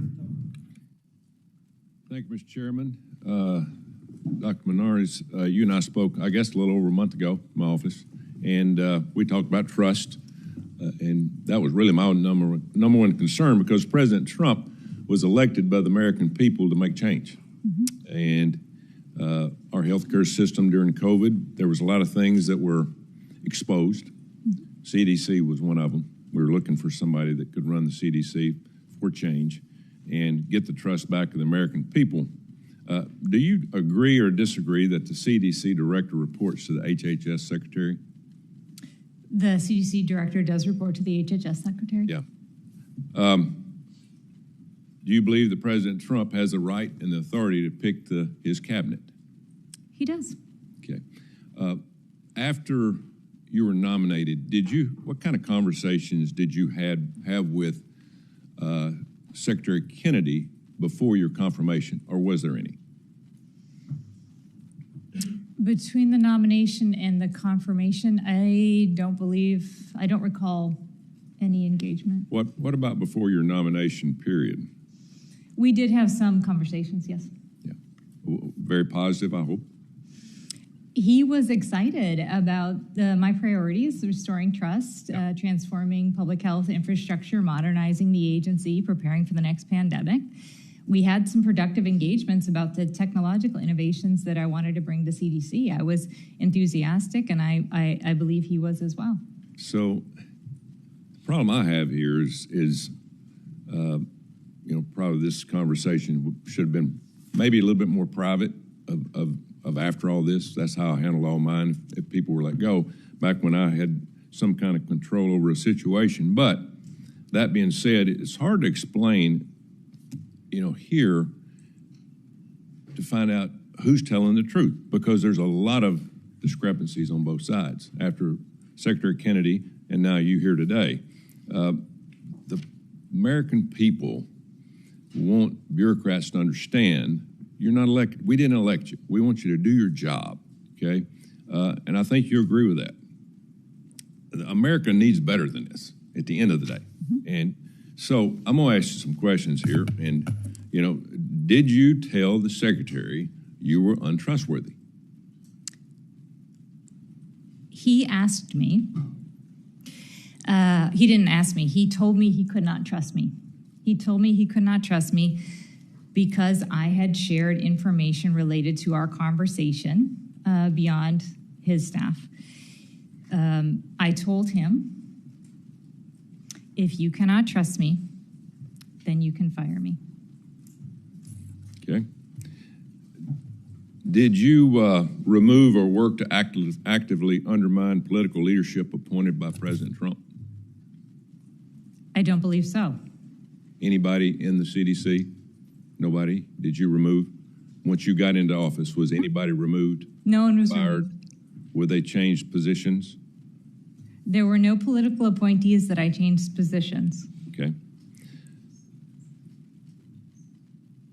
Did you refuse to update the CDC website despite being instructed to do so, including things from the CDC website like birthing people, health equity, a policy that came down from the President of the United States? Did you refuse to do that? No. Not whatsoever? I did not refuse to do that. Okay. That's all I got, Mr. Chairman. Thank you. And I ask unanimous consent to enter the following, which has come out while we have been in this meeting, from the Washington Post. In an August 19th email to Monarez, Matthew Buckham, Chief of Staff at the Department of Health and Human Services, wrote, quote, "I want to elevate the absolute need for political review of major policy decisions at CDC." By the way, this email was to Dr. Monarez. He added that Kennedy's office and CDC political leadership should, quote, "have eyes on the decisions for approval changes before they go into effect." And I will enter that into the record without objection. Senator Murphy. Thank you very much, Mr. Chairman. First, I just want to understand how unprecedented this moment is and how unprecedented these changes are that are compromising our families and our kids' safety. Just some simple yes and no questions. I think they're yes and no questions. Dr. Monarez, is there any precedent for a new administration dismissing the entirety of the Vaccine Advisory Board and appointing a totally new board? I have not had any awareness of that happening previously. Is there any precedent for the CDC director being required to clear personnel and policy decisions with political staff in the way that you were requested? That has never been my experience. And is there any precedent for a CDC director to be asked to pre-approve vaccine recommendations without ever having actually seen the recommendations themselves or the medical and scientific evidence backing them up? I have never experienced that. You stated in a previous answer to a question that during your August 25th meeting, the secretary referenced that he had spoken to President Trump about his feelings about the childhood vaccine schedule. You testified that he had previewed for you that there were going to be some significant changes coming. Did he give you the impression that the president supported the changes that he was going to be pushing on the child vaccine schedule? That was the impression that I got. I have no way to substantiate whether the veracity of that. Your op-ed opens with a harrowing account of the August 8th shooting, and clearly both you, the entire leadership, and the entire building is still reeling from that moment. 180 rounds being fired into the CDC. What a traumatizing event. I want to ask you about your fears, and Dr. Howry, be glad to hear your thoughts as well, for the safety of our personnel at the CDC and the medical profession writ large. If more and more people believe that those that are recommending vaccines for our children and our families are hurting people, clearly you have to be unhinged to take a gun and fire it into a medical building. But these conspiracy theories about vaccines and about the people who are recommending vaccines, I fear they come with consequences. Do you fear for the safety of the CDC and of medical personnel if these beliefs about the CDC actually recommending things that hurt people continue to become mainstream? I do worry about that.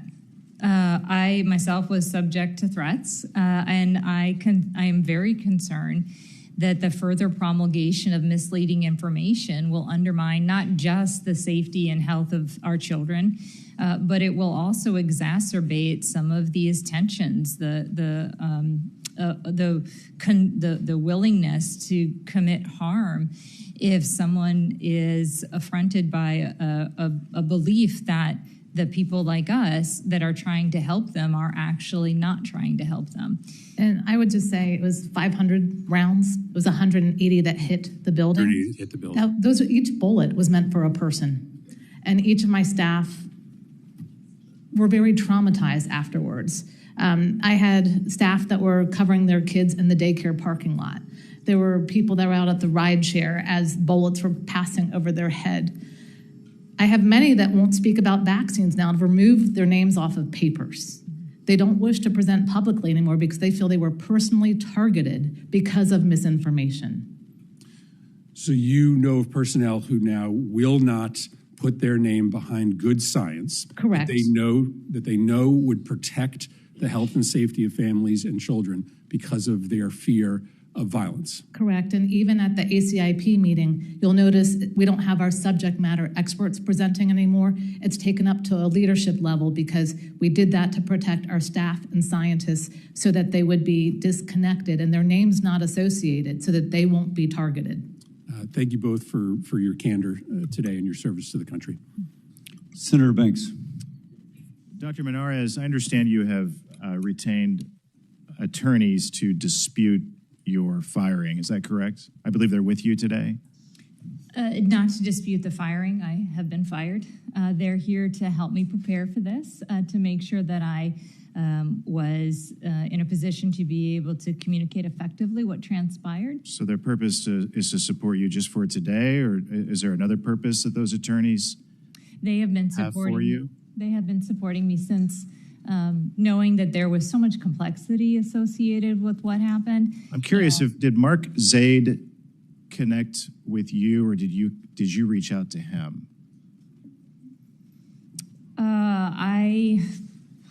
I believe. How did you connect with him? I was given his contact information. He didn't contact you. I don't actually recall. You just said a moment ago that you were given his contact information. Who gave you his contact information? I received it from a number of different individuals. I think with my termination being as abrupt as it was, people were concerned about the support structures that I would need to be able to make sure that I understood. I just want to make this clear. He didn't reach out to you. You were given his number and you reached out to him.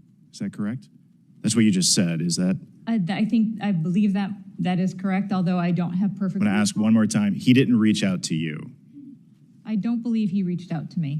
Of the thousands of lawyers that you could hire to help you through this process, why Mark Zaid? You know, look, the moments, the hours after I had been terminated, I was concerned in a number of different facets associated with my termination. One of the things that I wanted to make sure I did was have clarity of understanding of what had transpired and what would I. You don't seem naive at all. You have to know that Mark Zaid is a leading opponent of President Trump, notorious for his online activity that is very anti-Trump. He was heavily involved in President Trump's first impeachment. Why did you hire a guy like that? Of all the thousands of attorneys, and furthermore, he advised his clients to leave the country after President Trump won the 2024 election. Why would you hire a guy like that? So I actually was not aware of any of those details associated with Mark. Right, he's right behind you. You brought him with you today. Notorious for his anti-Trump activity and involvement, and you hired that guy. Yeah, so I was seeking some critical counsel to be able to help me make sure that I was understanding and aware of everything that had transpired and preparing for what might be next, including this committee hearing. Mark Zaid and I have never spoken about politics. I never asked him about his politics. He has never asked me about my politics. He is a well-credentialed counsel. So you're claiming to be naive about Mark Zaid's political activity as he sits behind you, advising you for this hearing. I have not and helping you through this process. I have not had any discussions with Mr. Zaid associated with his politics. That's astonishing. Doctor, during your confirmation hearing, you testified about your priorities to, quote, support President Trump and Secretary Kennedy's vision of a healthier America.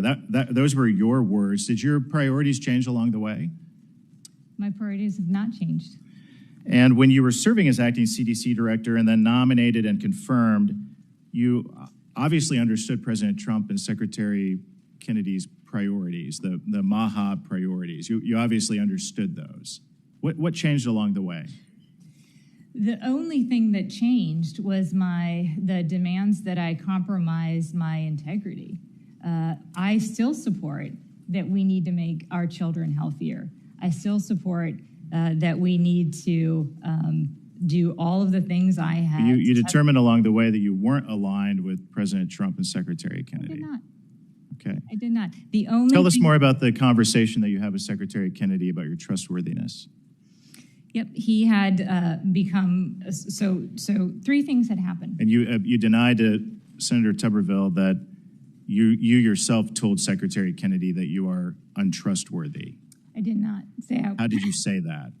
He asked me. So look, that morning, I had been clear that I was not going to fire scientists. That I was not going to commit to pre-approving vaccine recommendations without data and science. I had been very alarmed at the demands, and I had reached out as part of what I understood my obligations to communicate that to this committee. The secretary became aware of that, and in the context of those activities, he told me he could not trust me. I told him that if he could not trust me, he could fire me. That's all I got. I yield back. Next is Senator Hickenlooper. Thank you, Mr. Chair. Thank both of you for being here today and for your service. Time was really valuable. Let me ask a rhetorical question. Secretary Kennedy told our colleagues on the Finance Committee about vaccine access. He said, most Americans are going to be able to get it from their pharmacy for free. Everybody can get it. But that's not true, is it? My mom lives in Virginia, and she was unable to get it. Great. I mean, I realize with you out of office, you don't have access to those informations, but about half of all American kids get free vaccines through the Vaccines for Children program. This is now at a standstill waiting for guidance from the CDC. States by Colorado are trying to lead by issuing separate guidance for their states about vaccine access. Obviously, that's a lot of friction and confusion. Many insurance plans defer to federal recommendations to determine coverage of vaccines, leaving many families with bills that can range into the hundreds of dollars just for vaccines.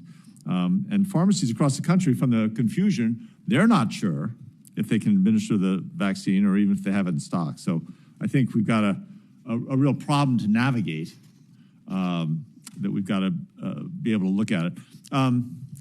Dr. Monarez, during your tenure as CDC director, your short-lived tenure, you tried to implement guardrails to reinforce the Advisory Committee on Immunization Practices, or ACIP.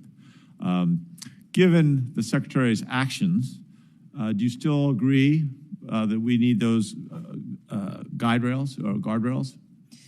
Yeah, what I was trying to implement was what I had testified here on June 25th is transparency, accountability, and integrity to the processes. And what I had proposed was transparency measures such that any information that was going to be used by the ACIP in a deliberative manner be made available to the public 6 weeks in advance of the ACIP meeting. A sufficient time that scientists, public health practitioners, and others would be able to see the information, see the data, and then watch the ACIP meeting, understand how that evidence was used to support the decisions, the recommendations that were coming forward. And then I had proposed that perhaps we would have a back-end transparency period of time where if there was new information that had been introduced or the way that the information was contextualized at the ACIP meeting, that we would have a second public comment period so that if there was additional... No, I understand why you would have that. Yep. And obviously, those guardrails would still be needed. Is this something Congress should work on? I can ask both of you that. I would highly encourage all of us, whether it's congressional action or others, to make sure that we do have the appropriate transparency and accountability measures. The ACIP deliberations are critically important and they impact real lives. And so the more that we can do to ensure that we are achieving radical transparency, accountability, and evidence-based decision-making, I would highly encourage it. Right. And FACA does have provisions, the Federal Advisory Committee Act, and so I do think this is the perfect opportunity for Congress to ensure that CDC is following those processes. Those processes are there for a reason, to ensure that there's transparency, gold standard science, and that the public has the opportunity to engage. Right, transparency becomes one of the keys. We're talking about trust here. Yes. And without transparency, you're never going to have trust in Correct. In the modern world. In terms of pandemic preparedness, and Dr. Howry, I'll talk to you, and I love seeing where you did your training in Denver, Colorado, at Denver Health, which is my medical provider, just so we're completely clear. I thought you meant Tulane, but that's okay. Love both. I want my 9 seconds back. Dr. Howry,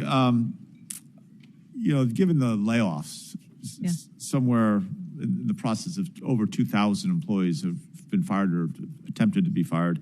In your testimony, you mentioned the CDC has seen a 60% decrease in flu samples and a 70% decrease in COVID samples. That's alarming. That's striking to me. What's the reduction? What's that attributed to?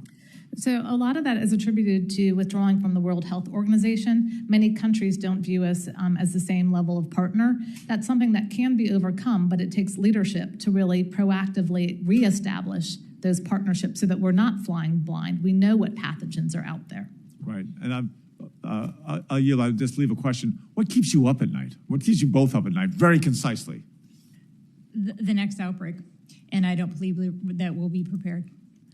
I'm concerned about the future of CDC and public health in our country. Given what I have seen, if we continue down this path, we are not prepared, not just for pandemics, but for preventing chronic health disease, and we're going to see kids dying of vaccine-preventable diseases. Thank you both very much. Appreciate it. Yield back to the chair. Senator Murray. Moody, I'm sorry. Thank you, Mr. Chairman. Thank you for being here. My mic's on. Maybe I wasn't speaking loud enough. I have to say I'm a new senator here, so this is all very troubling to me. But I'm really shocked. Most people come and introduce their families. I'm really shocked that we have behind you anti-Trump lawyers that you've invited. Do you want to introduce your lawyers that you brought with you today? I'm just noticing that they're aiding with your testimony. They keep handing you notes and whispering in your ears. So I figured you should probably, for the record, put their names in the record. My lawyers have been publicly associated with me already. So you're refusing to acknowledge the attorneys that are present in this hearing room helping you with your testimony? The attorneys that I have been. I mean, I've been in the legal world for a long time, and attorneys generally aren't shy about stating appearances and saying when they're here helping clients. So is there some reason you don't want to introduce the senators to the lawyers that are here and put their names on the record? Yeah, I think... they're passing you notes. So I think it's fair for the record to know who's passing you notes while you testify. And I really didn't mean that and trying to be adversarial here. I just think for the record, it's probably good to know who's passing notes and whispering in your ear. I think my counsel is happy to follow up with you. I was hoping that we would stay focused on the critical issues related to... We're at a hearing because you called the chairman and talked about these issues, and the chairman has called a hearing, and now you're here testifying, and you have attorneys giving you notes and whispering in your ear, presumably about your testimony. So for the record, who is here with you, helping you with your testimony? I mean, look, I'm a judge. I'm a former federal prosecutor. I was attorney general. I was a lawyer. Like, this is not an abnormal thing. Yeah, my attorneys have been publicly associated with me. What attorneys are here with you at this hearing, assisting with your testimony and whispering in your ear? Please state their names for the record. My two attorneys that are in the room would be happy to follow up with you after the discussion.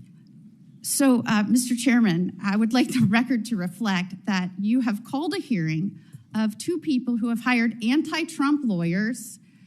When did you hire them? I sought their counsel, I believe on the day around on or before the day I was fired. And is now refusing, now that they're in the courtroom and helping with testimony and passing notes on what to say, refusing to give their names to those of us that may not know their names. I mean, is there a reason you don't want to give their names? Are you afraid that it's going to come unraveled, that you have this whole network of people that's trying to embarrass the president or go after the president, and now you are joining this group? I mean, why don't you want to give their names? Their names have been publicly associated with them. They issued public remarks early on. After. Well, let me ask your colleague. I've noticed they've also been giving you notes too and whispering to you. Will you state their names? So their names are Abby Lowell and Mark Zaid. That wasn't too hard. Thank you very much. I appreciate it. I really was genuinely asking so that the record was clear. But now I'm wondering what else we're trying to hide. And I'll go back to you. Did you plan to coordinate? And I'll go back to the original witness. Did you plan to coordinate this public spectacle surrounding your firing? No. And have you coordinated with Dr. Howry? Am I pronouncing that correctly? And I apologize if I'm not. Did you coordinate with her or anyone else that you worked with surrounding your leaving? I did not coordinate with anyone surrounding my leaving. I was terminated abruptly. So you had no advance plan to write an op-ed, do a public hearing. I noticed that you immediately called our chairman. I had committed during my confirmation process several elements, including integrity, transparency, working with Congress. But you had no advance plan with any colleagues? I had no advance plan with any colleagues. Dr. Howry, if there wasn't an advance plan, did you tell a reporter we agreed to do this together? Myself, Dr. Jernigan, and Dr. Daskalakis. Agreed to do this all together? Once Dr. Monarez was being terminated, the three of us knew that we could not remain given our ethical concerns and commitment to scientific integrity. I just want to make a brief comment as my name was invoked. As the chairman of the committee with jurisdiction over the CDC that favorably reported Dr. Monarez as CDC director, it is entirely appropriate for someone with oversight concerns to contact my office or me, or frankly, any of us. Upon receiving outreach from Dr. Monarez, I contacted both the Secretary and the White House to inquire what was happening and to express concerns about what was alleged. As soon as the director was fired, the HELP Committee began reviewing the situation as it is our responsibility, and any and all communications with the witnesses was conducted by HELP staff in coordination with attorneys. Mr. Chairman, may I comment on that, please? Yes, sir. Very briefly, I find it rather astounding that anyone is concerned that government heads of agencies talk to the elected officials of the United States of America. That is what they are supposed to do. Thank you. This is now Senator Blunt Rochester's turn. Thank you, Mr. Chairman, and thanking Ranking Member for reminding us of our oversight responsibilities. And I also want to thank the two witnesses for your strength, for your integrity, and for not staying silent. The fact that you were even finding out important information through tweets, it's not the way we operate. That's not the way we keep our country safe and our public's health, keep our public healthy. And so I want to first thank you both. I know you both mentioned as scientists, as doctors, and as parents. That's why you're here. That's why you care. And so last week, I led an in-depth discussion with experts on how Secretary Kennedy's vaccine policies are creating a lot of confusion in this country and harming families. And I heard from a pediatrician, a parent, a school nurse, and 2 former ACIP members who were fired by Secretary Kennedy. I'm extremely concerned that the Secretary has now stacked the committee with people committed to his agenda. As you said, the concern is the focus shouldn't be on ideology, but on evidence and on science.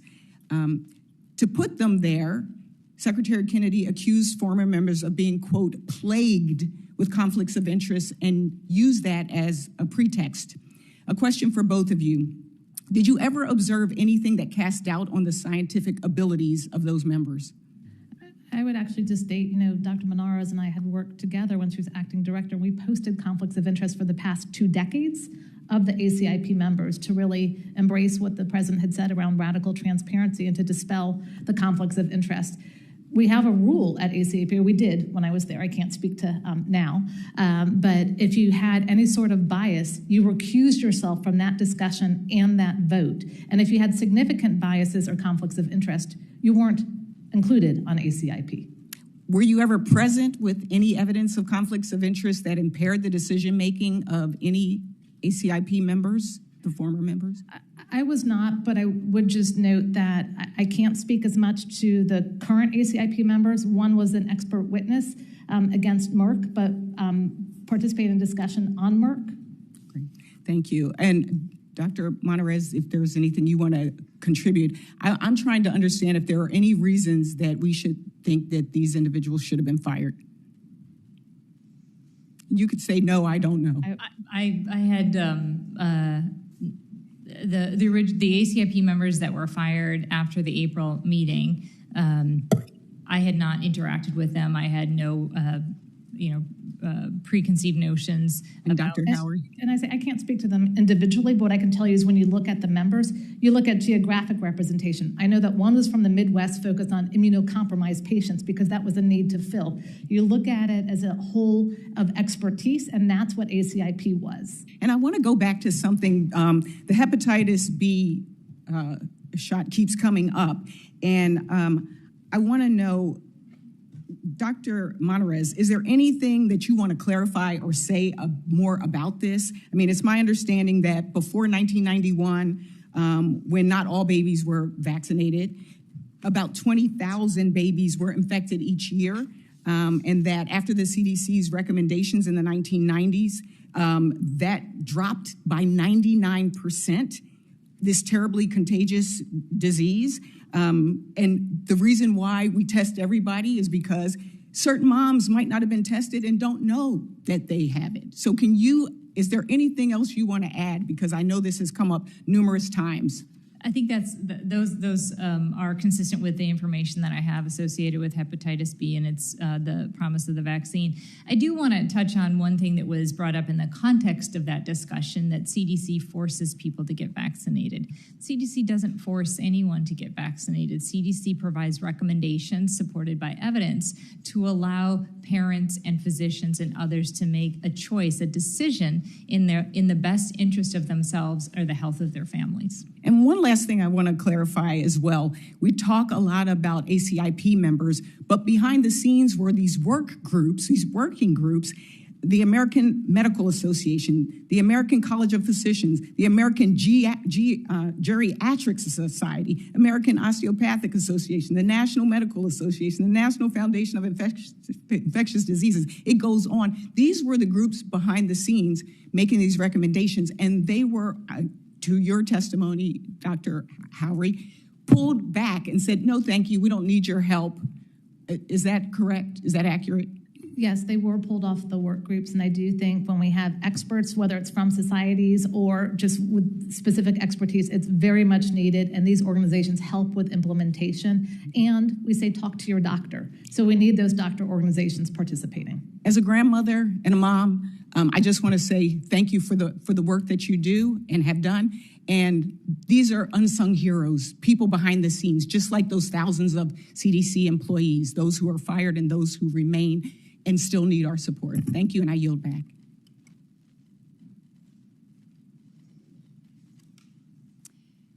Thank you both for being here to testify this afternoon. I think it was you, Dr. Monarez. you made the comment in your testimony that this is about the future of the trust in public health. And I really feel that's where we are today. There's been a lot of, I don't want to call it he said, she said, back and forth, but there's been a lot that folks have tried to drill down on exactly your comments and exactly Secretary Kennedy's. And you also made the point that this is not about you. It's about trust in our public health institutions, because that's what I'm worried most about. I don't know you other than the few times that we've had an opportunity to visit. I've just met you, Dr. Howry. I'm sure you're both good women, working hard, doing good things for others. But really, this is about trust in our institutions. And this is where I feel we are really, really vulnerable right now. We've all been back and forth with these votes, and so I don't want to try to ask many of the same questions that have been asked. But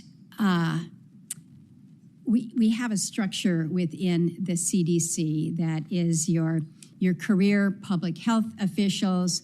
They provide the institutional knowledge, the scientific expertise, and very often continuity between administrations. I think, Dr. Howry, you said you had worked across 6 different administrations, or administrations, 6 directors. So, I mean, you provide some level of continuity, that bridge between the political leadership that comes in and then the agency's scientific mission. And I hope, and correct me if I'm wrong, that you seek to ensure that the policy decisions are grounded in public health expertise, while also meeting the goals of the administration. So, Dr. Monarez, when you said yes to President Trump, when you said yes to Secretary Kennedy, you were also signing on to the goals of the administration here. I'm concerned that when career scientists then are excluded, maybe completely excluded from the director's office, what happens? Who does then provide the scientific expertise, this institutional memory that is needed to guide the agencies? I think we've heard from both of you that there was very little interaction between you, Dr. Monarez, and the Secretary. And Dr. Howry, I think you have also testified that those who would ordinarily brief the Secretary have not been present, but also to the point that was just made about the work groups, that no work groups other than the COVID working group were basically assigned to this upcoming ACIP meeting. Is that correct? So what happens then to this scientific mission when there are none of the career public health professionals that are in these positions to advise on the policy, to protect the scientific integrity, and really to ensure some level of continuity of operations when you're moving through a transition like this? Dr. Howry? So I think continuity is important. I certainly think openness to change and supporting the administration's priorities are important. I was selected to be the transition lead for the agency because I was known as somebody that could embrace both administrations and help implement policies. That was my goal. I was the last career left in the office of the director. I have no doubt that my role will be replaced by a political. May I stop you there? You're the last career. So then are you saying that everyone that is remaining in the office of the director is a political? Yes. Is a political. And so there is nobody then that is, there must be somebody that is providing that career science then. A level down, we do have center directors, although 80% are now acting because they've been fired, resigned, or retired. Dr. Monarez, were you ever directed to not speak to career officials? Was that a directive that you received? That was. And when was that?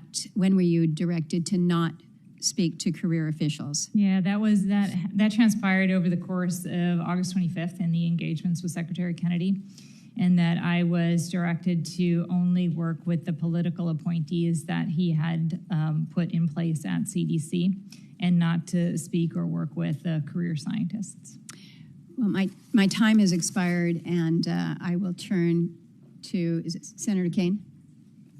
Thank you, Senator Murkowski, and thanks to our witnesses for being here today. Dr. Monarez, I owe you an apology.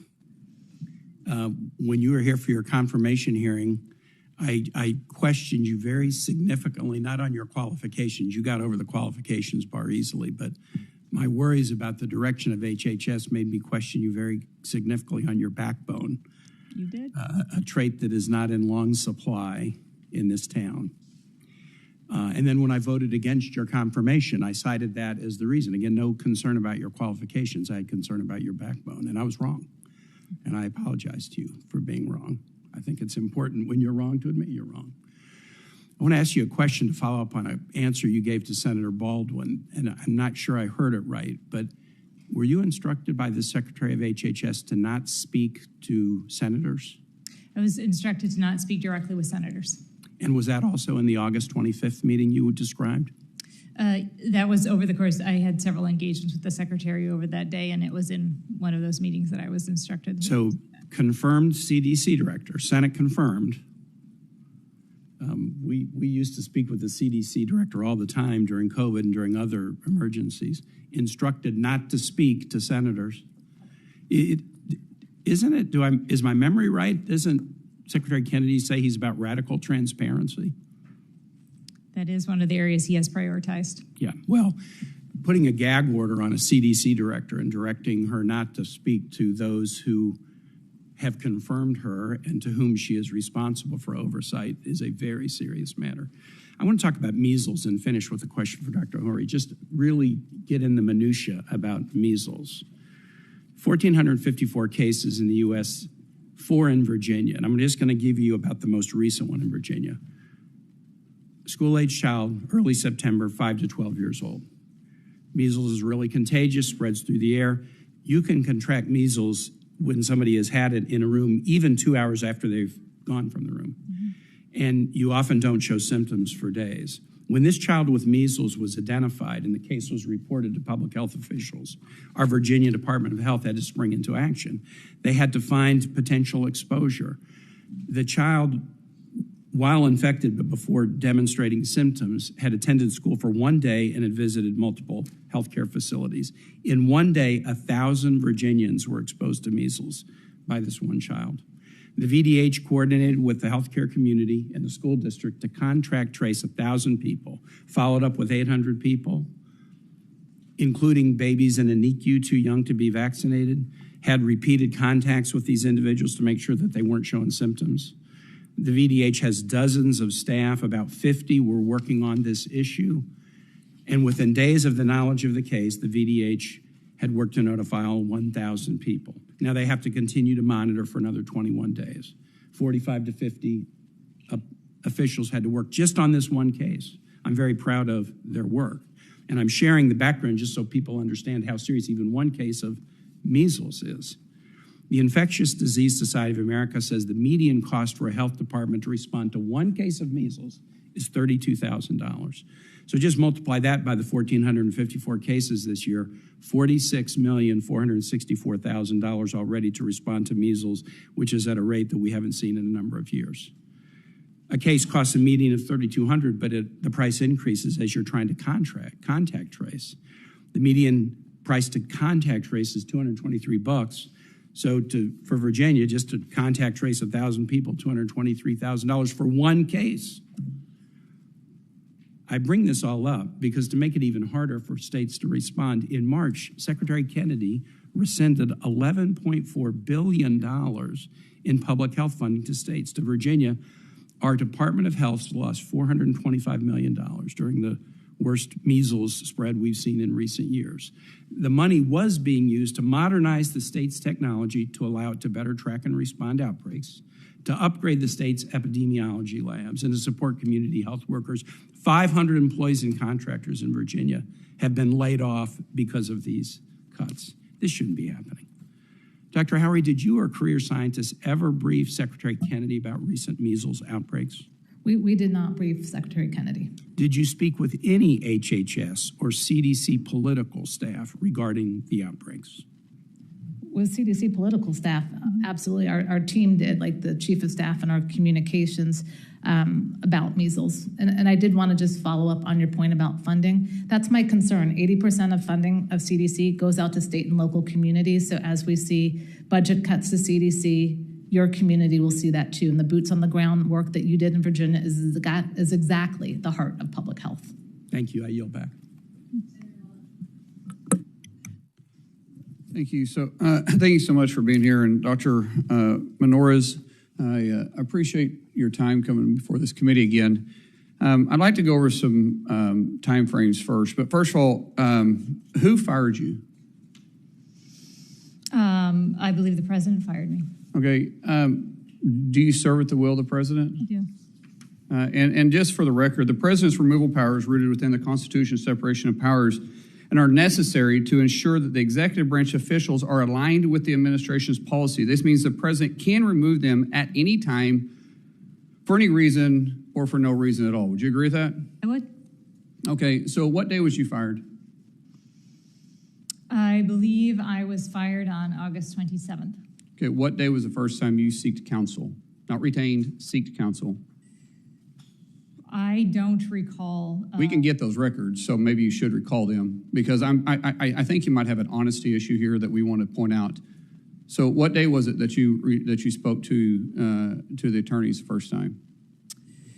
It was on or before the day I was fired. No, that's when you retained them. You already testified to that. When did you speak to them? Again, it was on or before the day I was fired. So you retained them the first time you spoke to them? I believe that I retained them the first time I spoke to them. Was you let go in the middle of the night? Was you let go in the middle of the day? I believe. Now, I know the answer to this, so let's be honest here. I believe I received. I believe I received an email from the White House indicating that my services were no longer needed. What time was that? Sometime in the afternoon, sometime in the evening. Late evening, late afternoon, late evening. Probably. And so you got hold of the attorneys late at night? I'm sorry, what? You got hold of the attorneys after business hours to retain them? I don't recall. I think you do. I really. I think you don't recall. You don't recall retaining your attorneys. I don't recall the specific time or day that I returned them. See, I still think you have an honest issue because it wasn't that long ago. And I think I could recall when I hired an attorney.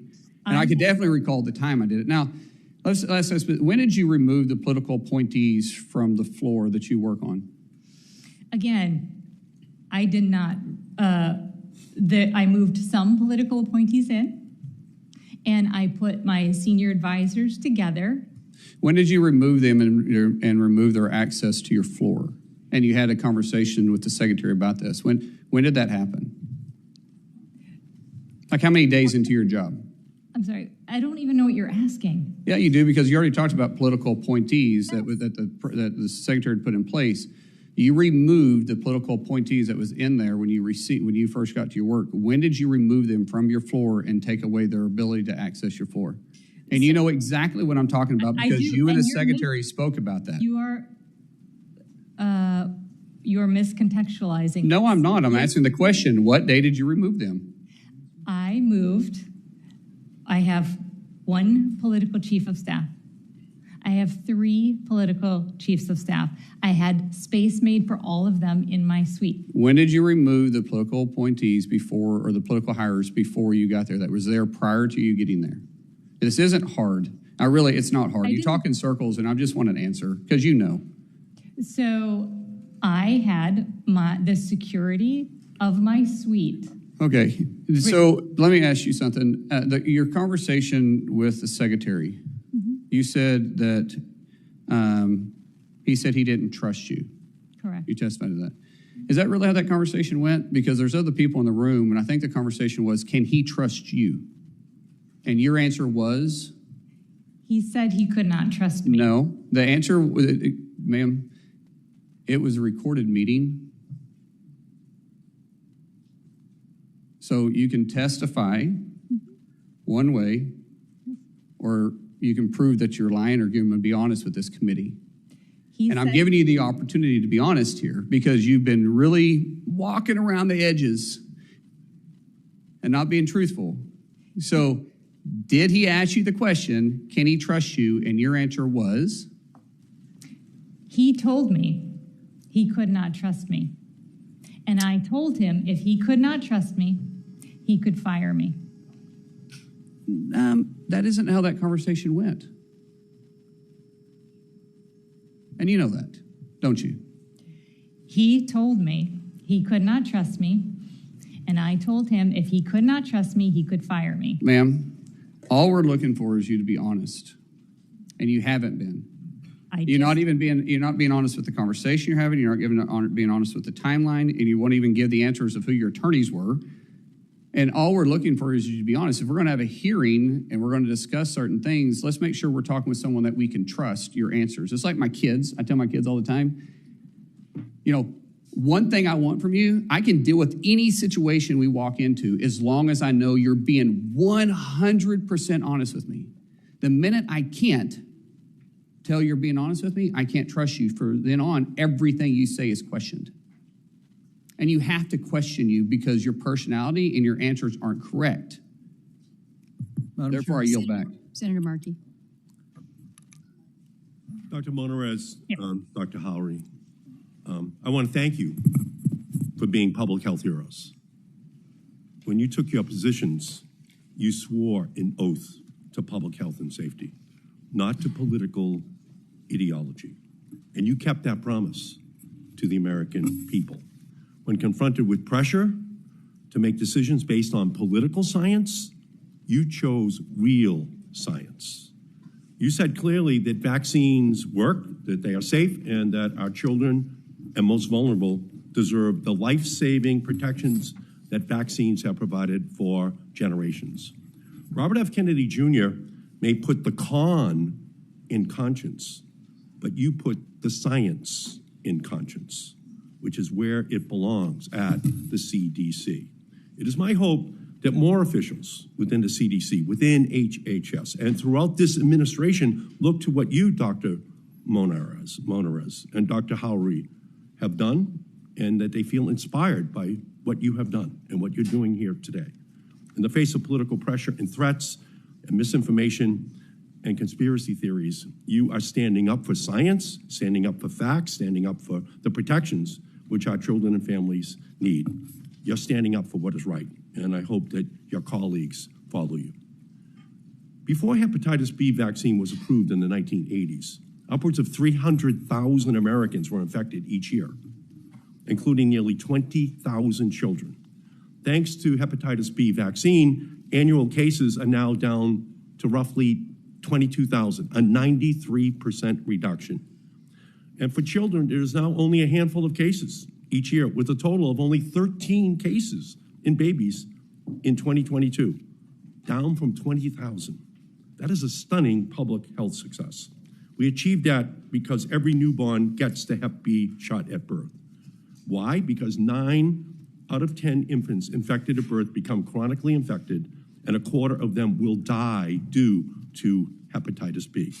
Yet this week, the Advisory Committee on Immunization Practices, a panel newly filled with Secretary Robert F. Kennedy Jr.'s handpicked vaccine skeptics and individuals with no vaccine or public health expertise, is expected to vote on delaying that birth dose of hepatitis B vaccine until age 4. This would reverse decades of progress, put kids in harm's way, and make countless children the victims of Secretary Kennedy's anti-vaccine quackery. Dr. Howry, do you believe that a change to that recommendation on hepatitis B vaccine at the advisory committee meeting this week would be based on an objective, comprehensive review of data? So if the vote is to change it to age 4, then that would not be based on data. Yeah. Do you agree with that, Dr. Monarez? I haven't seen any evidence to suggest that that would be the appropriate thing to do. So based on your interactions with Secretary Kennedy and his advisors, are Secretary Kennedy's beliefs in politics driving the change to vaccine recommendations, including hepatitis B vaccines, instead of science and children's health? That is the concern. Dr. Howry. Yes, I believe it is. I received an email, suggesting that we look at hepatitis B, shared decision-making. And I think that's where I'm thankful to Senator Cassidy for really raising hepatitis B via social media. I hope that this hearing makes ACIP reconsider this recommendation. Yeah. Would you want them to reconsider the decision, Dr.? I would want them to keep it at birth. I think there's a lot of moms that don't know they have hepatitis that can then transmit it to their baby. And even if the mom is hepatitis B negative, we don't know what the home situation is. Dr. Monarez, were you or your team asked to provide any data regarding hepatitis B and the vaccine in preparation for the upcoming ACIP meeting?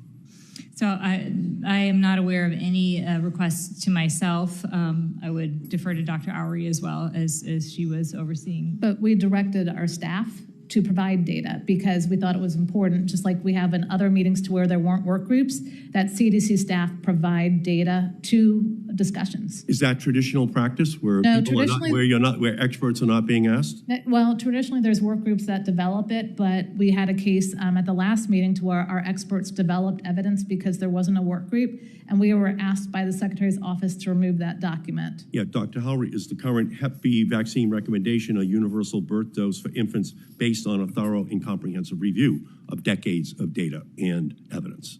It has been, and I think if we reconsider recommendations, we just need to look at the updated evidence and always weigh the risks and benefits, and that's what the committee should do. Is that evidence that you have seen conclusive to change a decades-long recommendation? So I haven't seen any of the updated evidence. They were working on that before I left. Yeah, well, the concern, of course, is that Robert F. Kennedy is going to make America sicker again. They're going to send us towards more disease, more death, and more despair in our nation. And again, I can't thank both of you. You're healthcare heroes, historic healthcare heroes for our nation. Thank you. Madam Chair? Before we turn to Senator Ousted, you wanted to enter. Just very briefly, I ask unanimous consent to enter the record 2 letters from Dr. Daniel Jerrigan and Dr. Dimitri Daskalauskas. Without objection. Great. Thank you, Mr. Chairman. I want to get right into this. I share the concern of many of my colleagues about the failure of our public health establishment to have trust in it. And I think that has had lasting harm inflicted on America's children. And I know, Dr. Monarez, when we visited, I talked with you about this issue of trust in the CDC based on my experience as Lieutenant Governor during the pandemic. Because during that time, I know elected officials, parents, community leaders turned to the CDC for clear science-based guidance. And as Lieutenant Governor, who had to work with the governor every single day and managing through this pandemic, as a father of school-aged children, I experienced firsthand the effects of that guidance. And we were hoping that it was going to be based on the science. Everybody kept saying it's based on the science. And yet we know that now that guidance was based on politics and special interest. Instead of safeguarding children's health, CDC allowed activism to override science with devastating consequences. And I just want to give a few facts on how trust has been eroded. And by the way, we talked about not having enough money. Well, CDC now has 12 centers, but only 3 of them were authorized by Congress. And I think it's drifted from its original mission. And trust has been eroded due to these high-profile failures during the pandemic, failures that cost students years of academic progress. The House Oversight Committee found that the CDC gave the American Federation for Teachers access to edit school reopening guidance, inserting triggers that prolong closures. And this was not science, it was politics at the expense of our youth. The consequences of these widespread school closures were very measurable. The Wall Street Journal reported that math and science scores for 4th through 8th graders fell to their lowest levels since testing began. The New York Times confirmed that students in districts with prolonged closures fell as much as half a grade behind in math, while those that reopened sooner lost less ground. And the Hoover Institute projects that this learning loss will reduce in lifetime earnings for today's students of 5 to 6%, costing our nation an amazing $31 trillion in economic growth. That damage went beyond academics. The House Oversight Committee reported that Suicide attempts by girls aged 12 to 17 rose by 51% during this period. Prolonged closures and confusing policies took a heavy toll on children's mental health and physical health. Even the CDC's universal masking guidance for children lacked evidence, went back and forth, and its own data showed no significant difference in the case rates between schools with or without masks.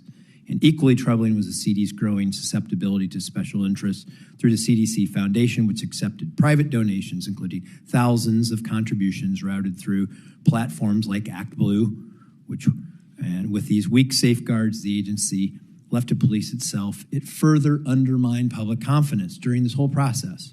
We talked a lot about that. And this lesson is clear to me that when an agency is entrusted with science and it bows to politics, children pay the price. And we must demand accountability. We must restore the CDC's core mission of protecting public health on evidence, not ideology, and that we must never again allow political influence to dictate the decisions of our children's health, education, and future, whether that's with pandemics or vaccines. And I hope that there's nothing in that statement that you would disagree with, because I think that we had pretty much aligned on that during those conversations. And I know that with all of this guidance right now coming out, there's a simple question. For parents with healthy school-age children, are they endangering the lives of their healthy children if they don't get them vaccinated for COVID? This is where a parent needs to have the ability to talk with their pediatrician and to really make sure that it is in the best decision of the parent and the child that vaccine, the COVID vaccine, is the benefits and the risks are well understood by the parent. Okay, and would that apply to every vaccine? So again, CDC doesn't make mandates; it makes recommendations. Yeah, see, in this particular case, if you listen carefully, we ask endangering the lives, not whether it was recommended or whether it's a good thing, but would they be endangering the lives of their children? I believe that the vaccines that have been proven safe and effective that mitigate the diseases, that if their child is exposed, like the measles or Hep B, and they have not been vaccinated and they have no natural immunity, it will cause very dangerous consequences to their children. So this is, and I'll conclude, my time's up. This is where I think that we're getting it wrong. We shouldn't, I ask a pretty simple question, are they endangering their life? They aren't endangering the lives of their children. Maybe a recommendation, maybe and there may be good reasons for doing it, and we should tell them that. But we shouldn't scare people in saying that we're endangering their lives, because I hear that all the time. And it's just an overstatement. We got to start leveling with people about what the truth is. I agree that we have to have productive conversations with individuals to allow them to understand the benefits and the risks associated with these vaccines, and we do need to. Thank you, Mr. Chairman. And the irony of this is when I talk with you, you say that. When I talk with Secretary Kennedy, he says this. We got to get this figured out. While I was at a vote, I understand Senator Mullen implied there was a recording of the meeting or meetings between Dr. Monarez and Secretary Kennedy. I will note that if materials have been provided to Senator Mullen and invoked in official committee business, they are committee records, and all other senators on the committee have the right to see those records. I will also note, if HHS has a recording, I asked them to release the recording. I'd also like to know why it was recorded. But releasing the recording would be radical transparency. And this is about fulfilling the president's vision of radical transparency. This is allegiance to President Trump's values. And so I'd ask that that recording be released. I'll also note that we put in a request for any documents or communications that would bring transparency to the situation. We have not yet received those documents. If a recording does not exist, I ask Senator Mullen to retract his line of questions. Mr. Chairman. Let me see one more thing. I'll also note that if he has it, I'm also curious why only one senator was given this and why we're just hearing about it now, and why didn't the secretary share it at the Senate Finance Committee? But those are questions that can be answered later. With that, Senator Sanders. That's exactly the point that I want to make.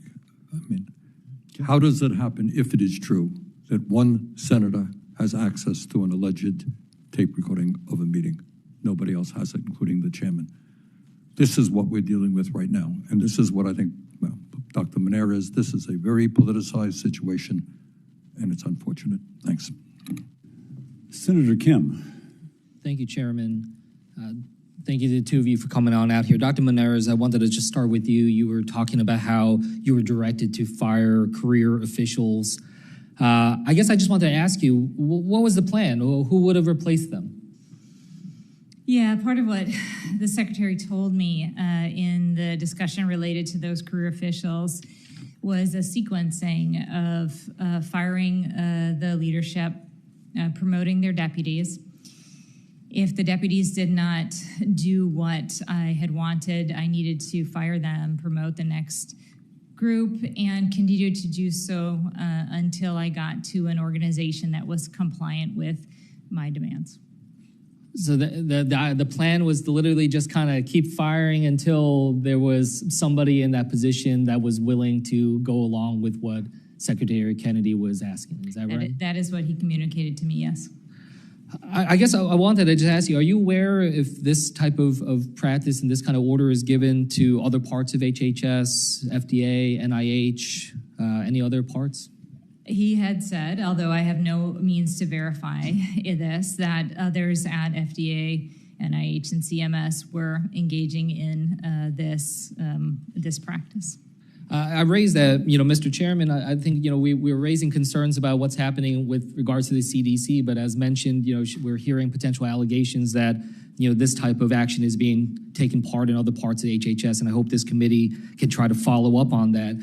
Dr. Monarez, you said something in your testimony that caught my attention, which is you said something to the effect of that your political staff had to approve of policies and personnel decisions that you were trying to make. Is that correct?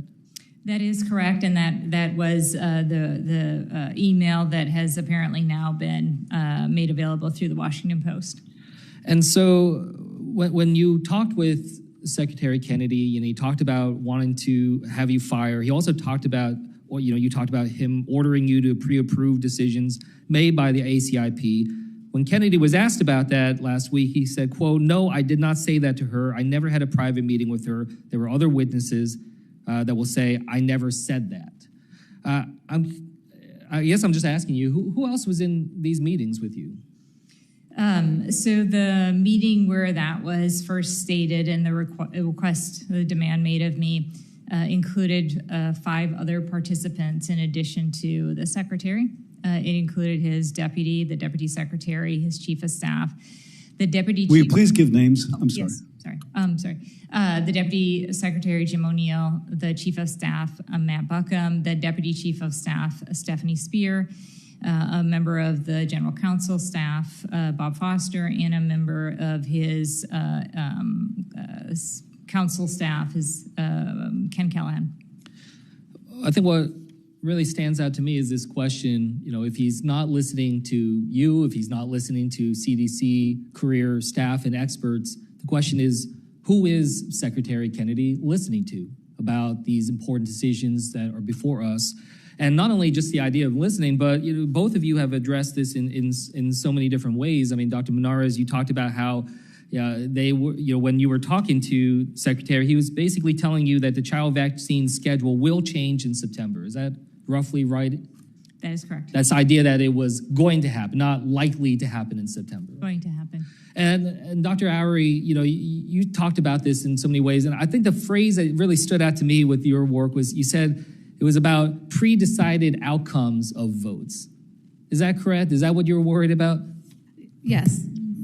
Because what we're seeing as well is this, we're seeing this over and over again where it feels like there's already a decision that's been made, and now we're trying to figure out how to twist the data to be able to meet that prediction or meet that assertion. Is that correct, Dr. Howry? It is, and I think my concern is, President Trump issued the executive order on gold standard science, and I believe in that. We should have data that you can replicate, that you can understand, and we were put in positions to where I am concerned that the science coming out won't be gold standard science. David Geyer, who the senator or secretary testified, was a contractor.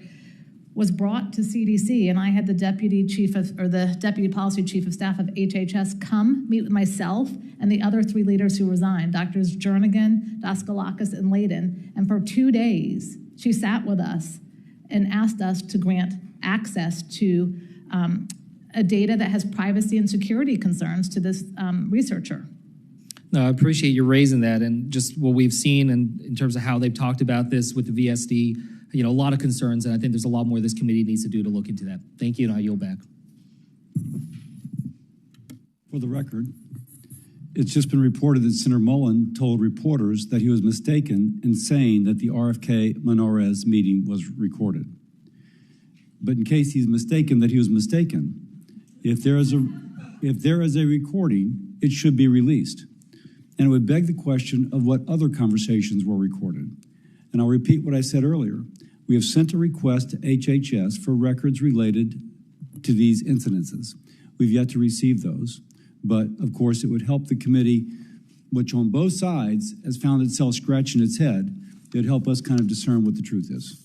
With that, I go to Senator Alsobrooks. Thank you so much. Good afternoon, Dr. Monarez, and good afternoon, Dr. Howry. First of all, I want to thank you for being here today. This is a charged political environment, and being here today took courage. So I want to thank you for your courage. I also want to thank you for your commitment to the truth. Speaking of the truth, today it's been mentioned that there was a, quote, honest problem or honesty problem. Secretary Kennedy in this very room said that he would not fire scientists who were career scientists or working scientists, and he lied when he said that. And so I want to just question first, Dr. Monarez. I want to talk to you about the series of things that happened on August 25th. You've described the meeting as animated. I will say it sounded unhinged. But I want to ask you whether Secretary Kennedy, what rationale did he give you for firing career scientists? What did he say the rationale would be? Yeah, I mean, that was a sequence of events where he had articulated his longstanding concerns related to the CDC, and that the career scientists were part of a group that was part of the most corrupt federal agency in the history of the world, and a number of different items that he had ticked off, including that the CDC employees were killing children and were bought by the pharmaceutical industry and forced people to wear masks and social distancing. So there was a number of different contextual items that he offered related to why those CDC scientists should be fired. And during that unhinged conversation on August 25th, did he also indicate that he had asked leaders at other agencies within HHS to carry out similar directives to fire scientists and senior officials? He didn't use the word scientists or senior officials, but he did say that others, and I have, again, no way to substantiate this, but that others at the other organizations, FDA, CMS, and NIH, were engaging in a similar practice of turning over leadership and getting to an organization that would be aligned with his priorities. So in other words, substituting scientists with people who would rubber stamp his views and opinions. So he didn't use those exact words, but the idea was to get to an organization that would be aligned and compliant with his administration priorities. Now, how did he tell you, again, how you should comport yourself with political staff or more specifically his allies? What did he tell you about that? He said that I needed to surround myself with the politicals and that I needed to listen to them and that I needed to support them with everything that they needed and that I did not need to engage with any of the career scientists. And again, just so we're reminded, where were you immediately prior to this meeting? Immediately prior to this hearing today? Yeah, well, to the meeting on the 25th. Oh, I'm sorry. Yep. I was, the previous week I had spent in Atlanta with the CDC staff post the shooting, doing a number of activities to make sure that I could ensure their security, help them with the healing process, and then continue the CDC mission. So I want to ask you very quickly about that. At 5 p.m. on August 8th, a gunman opened fire at the CDC headquarters campus in Atlanta, Georgia, forcing thousands on the campus to lock down. Now, did you receive a call from the secretary upon the first reports that an active shooter on CDC headquarters had shot at employees? I did not speak to the secretary on the 8th or any successive day. I did not speak to the Secretary until August 11th when he came down to visit. So are you telling me that the Secretary of Health and Human Services failed to even give you a courtesy call upon learning that employees there had been shot at? He did not call me. I want to ask Dr. Howry very directly, do you believe that Secretary Kennedy is incompetent and dangerous to the American people's health? I always believe in optimism and hope, and I would say that was my hope when he started. I'd read his books, and as a transition lead, I was prepared to welcome him. After seeing his Senate finance testimony and the number of misstatements, seeing what he has asked our scientists to do and to compromise our integrity, and the children that have died under his watch, I think he should resign. And finally, I just want to use the last 20 seconds or so I have, Dr. Monarez. You've said you agree with the president that vaccines are not controversial because they work. And I am a mother.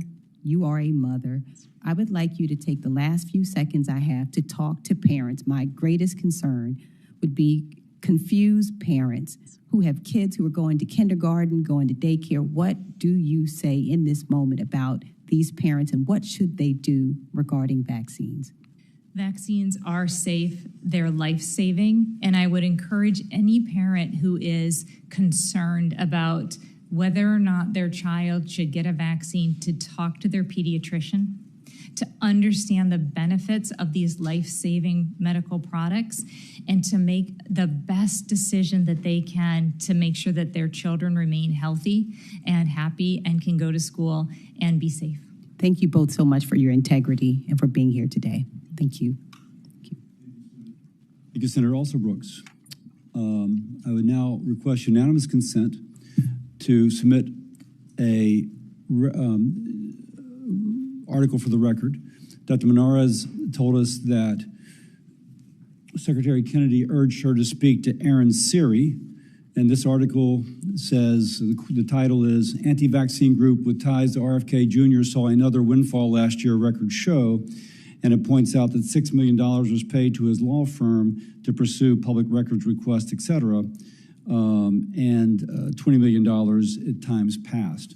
Secretary Kennedy has been an advisor to this law firm in the past. I have a couple questions. Dr. Howry,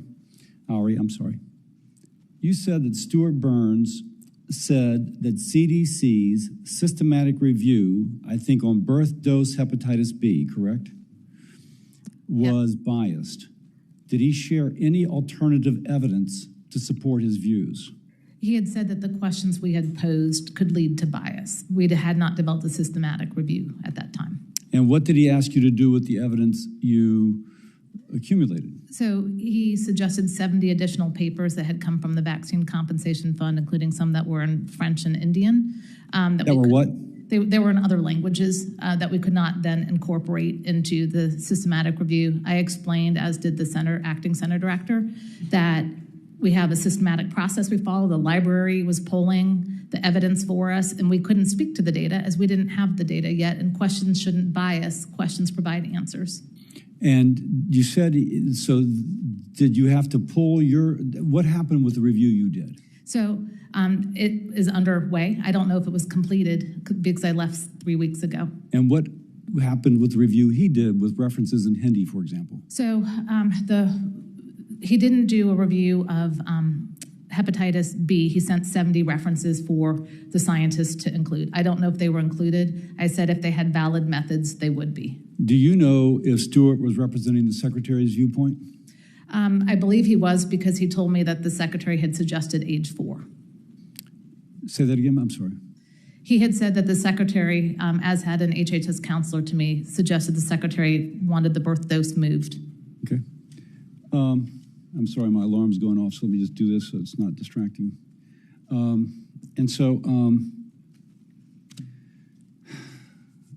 As I close, I'm going to speak as a liver doctor, a point of personal privilege to address the ACIP meeting scheduled for tomorrow.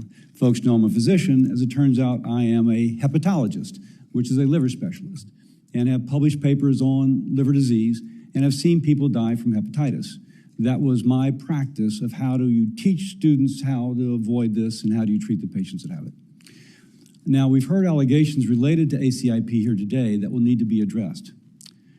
I don't prejudge. I don't know if you're telling the truth or not. And when Secretary Kennedy comes, I'm keeping an open mind. Let me just say that. But I know it's our responsibility and it's our mandate from the President of the United States that we have radical transparency. And I thank the two of you for taking the risk to your personal life to come today. Anything less than radical transparency betrays the trust the American people have given to us and betrays the mandate the President has delivered. One thing that reportedly is going to be discussed at the upcoming ACIP meeting is ending the recommendation for the birth dose of hepatitis B vaccine. Now, again, this was my practice for 20 years before I entered politics. More than 90% of infants, let me start over. For those who say, why should a child be vaccinated for a sexually transmitted disease when they're at birth? The child passes through the birth canal and is exposed to the same secretions as one would otherwise. And that passage through the birth canal makes that child vulnerable to the virus being transmitted. Not just hepatitis B, it can be HIV, it can be other things.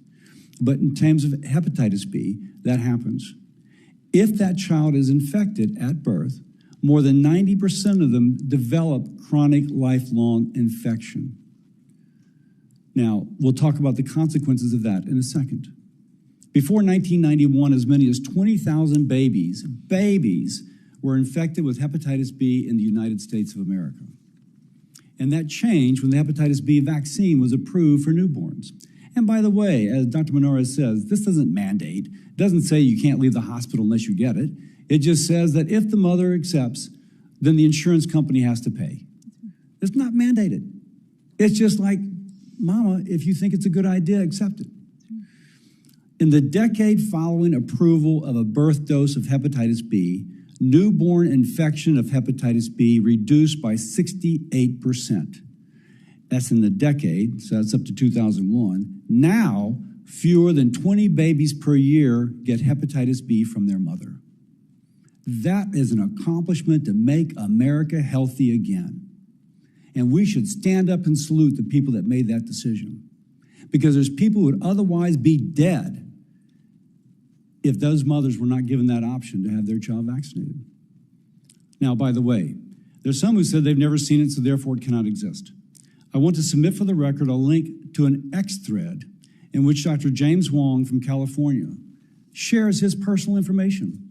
This doctor, he was infected at birth. He developed cirrhosis. He almost died. Now, because of modern medicine, that hepatitis B virus is controlled. But he has to get screened regularly and lives with the specter of getting liver cancer because he got cirrhosis when he was infected as a baby. It does occur. It occurs less often now. So we can argue, now that we've controlled it, do we let the genie out of the bottle? If the recommendation goes away and a parent does want the vaccine, insurance will no longer cover it free of charge. She'll be forced to pay out of pocket. With that,